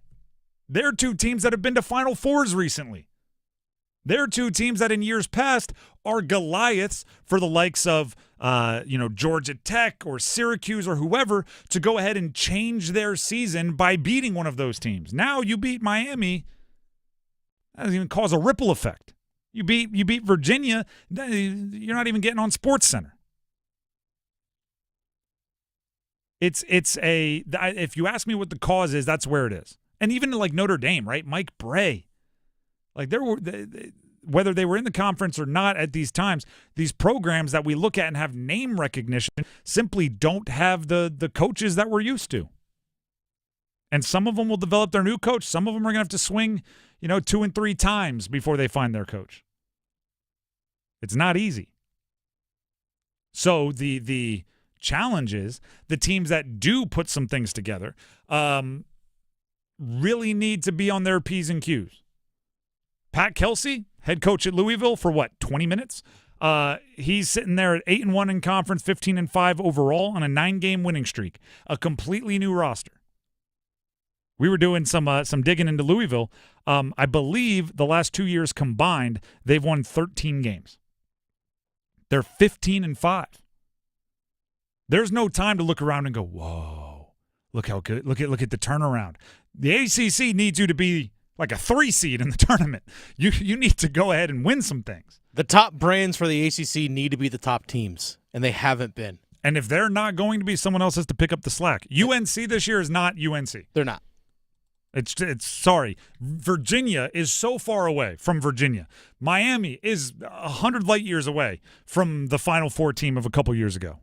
Syracuse isn't Syracuse right now. We could look through them all, right? The deal is we're looking to Clemson and Louisville to be UNC and Syracuse or UNC and NC State, right? Like these big brands. That's not where you want to be, but it's where you are. No excuses. Find a way. Work harder. The Drive with Tim Donnelly. Do better. Do better. Much better. The Drive with Tim Donnelly, 99.9 The Fan. We are in January, which means there's fresh thoughts. Everyone's at the gym. Everyone's, New Year's resolutions. Well, guess what? Tim Donnelly here for Bailey's Fine Jewelry, and I have a resolution for you. Start off the new year with a new watch. Nothing will get you feeling fresher, more clean, more ready to attack life than a new timepiece on your wrist. Sports fans, it is a new year, and you know what that means. It's time. Get it? For a new watch. Start 2025 off right with a statement piece from Bailey's Fine Jewelry and Fox & Bailey, their watch shop located inside their Village District location in Raleigh. They have unbeatable selection of the world's finest watch brands, including certified pre-owned Rolex, largest selection in the state of North Carolina, Omega, Blancpain, Glashütte, Original Watch Company, Hamilton, Norcane, and more. There's something for everyone, from classic designs to cutting-edge styles. I was able to hook my dad up with a Hamilton Scuba, navy khaki scuba watch for Christmas. And timepieces, they're just cool, right? They're seeing everybody light up when they look at them. It's all at Bailey's Fine Jewelry and the Fox & Bailey Watch Shop, located inside their Village District location. Go ahead and check them out. The Drive with Tim Donnelly, 99.9 The Fan. We have Overdrive coming up next. We're up against it here, so I'm going to hurry. 99.9 The Fan, Overdrive coming up next, starting with a reaction to UNC losing to Wake Forest. We just did the state of the ACC and said UNC isn't UNC. How do we know? Because we watched them play Wake Forest yesterday. That conversation's coming up next. Go ahead and stick around. Enjoy your evening. We'll see you tomorrow. Have a great night, everybody. Hey, it's Adam Gold. And do you have a late night craving for in-depth analysis on the Carolina Hurricanes and their latest game, their latest win, their pursuit of the Stanley Cup? Well, I can quench your thirst. I can feed that appetite on the Canes Corner podcast, the morning after edition, which drops the morning after every Hurricanes game. Get it wherever you get your podcast. Brought to you by the Aluminum Company of North Carolina. It's bow time. A leg and thigh dinner from Bojangles for just $5.99? Leg and thigh dinner from Bojangles for just $5.99? So crispy. So crispy. And juicy. And juicy. So much flavor. So much. Stop it. What are you doing? What? You expect me to get this delicious deal and not say anything? You're unbelievable. You're unbelievable. With a boldly seasoned leg and thigh, choice of fixin', a biscuit, and legendary iced tea, it's a deal so good it's worth repeating. So eat and repeat while it lasts. It's bow time. There's no time like bow time. And there's no time like now to stop what you're doing and join with the K-Yow Cancer Fund in the fight against all cancers affecting women. Now through February 1st, Triangle Area Bojangles are donating all proceeds from Bowberry biscuit sales to the K-Yow Cancer Fund. Just buy a Bowberry biscuit. You'll be doing some good and getting something good. So what are you waiting for? Hurry, it's bow time. Prescriptions require an online consultation with a healthcare provider who will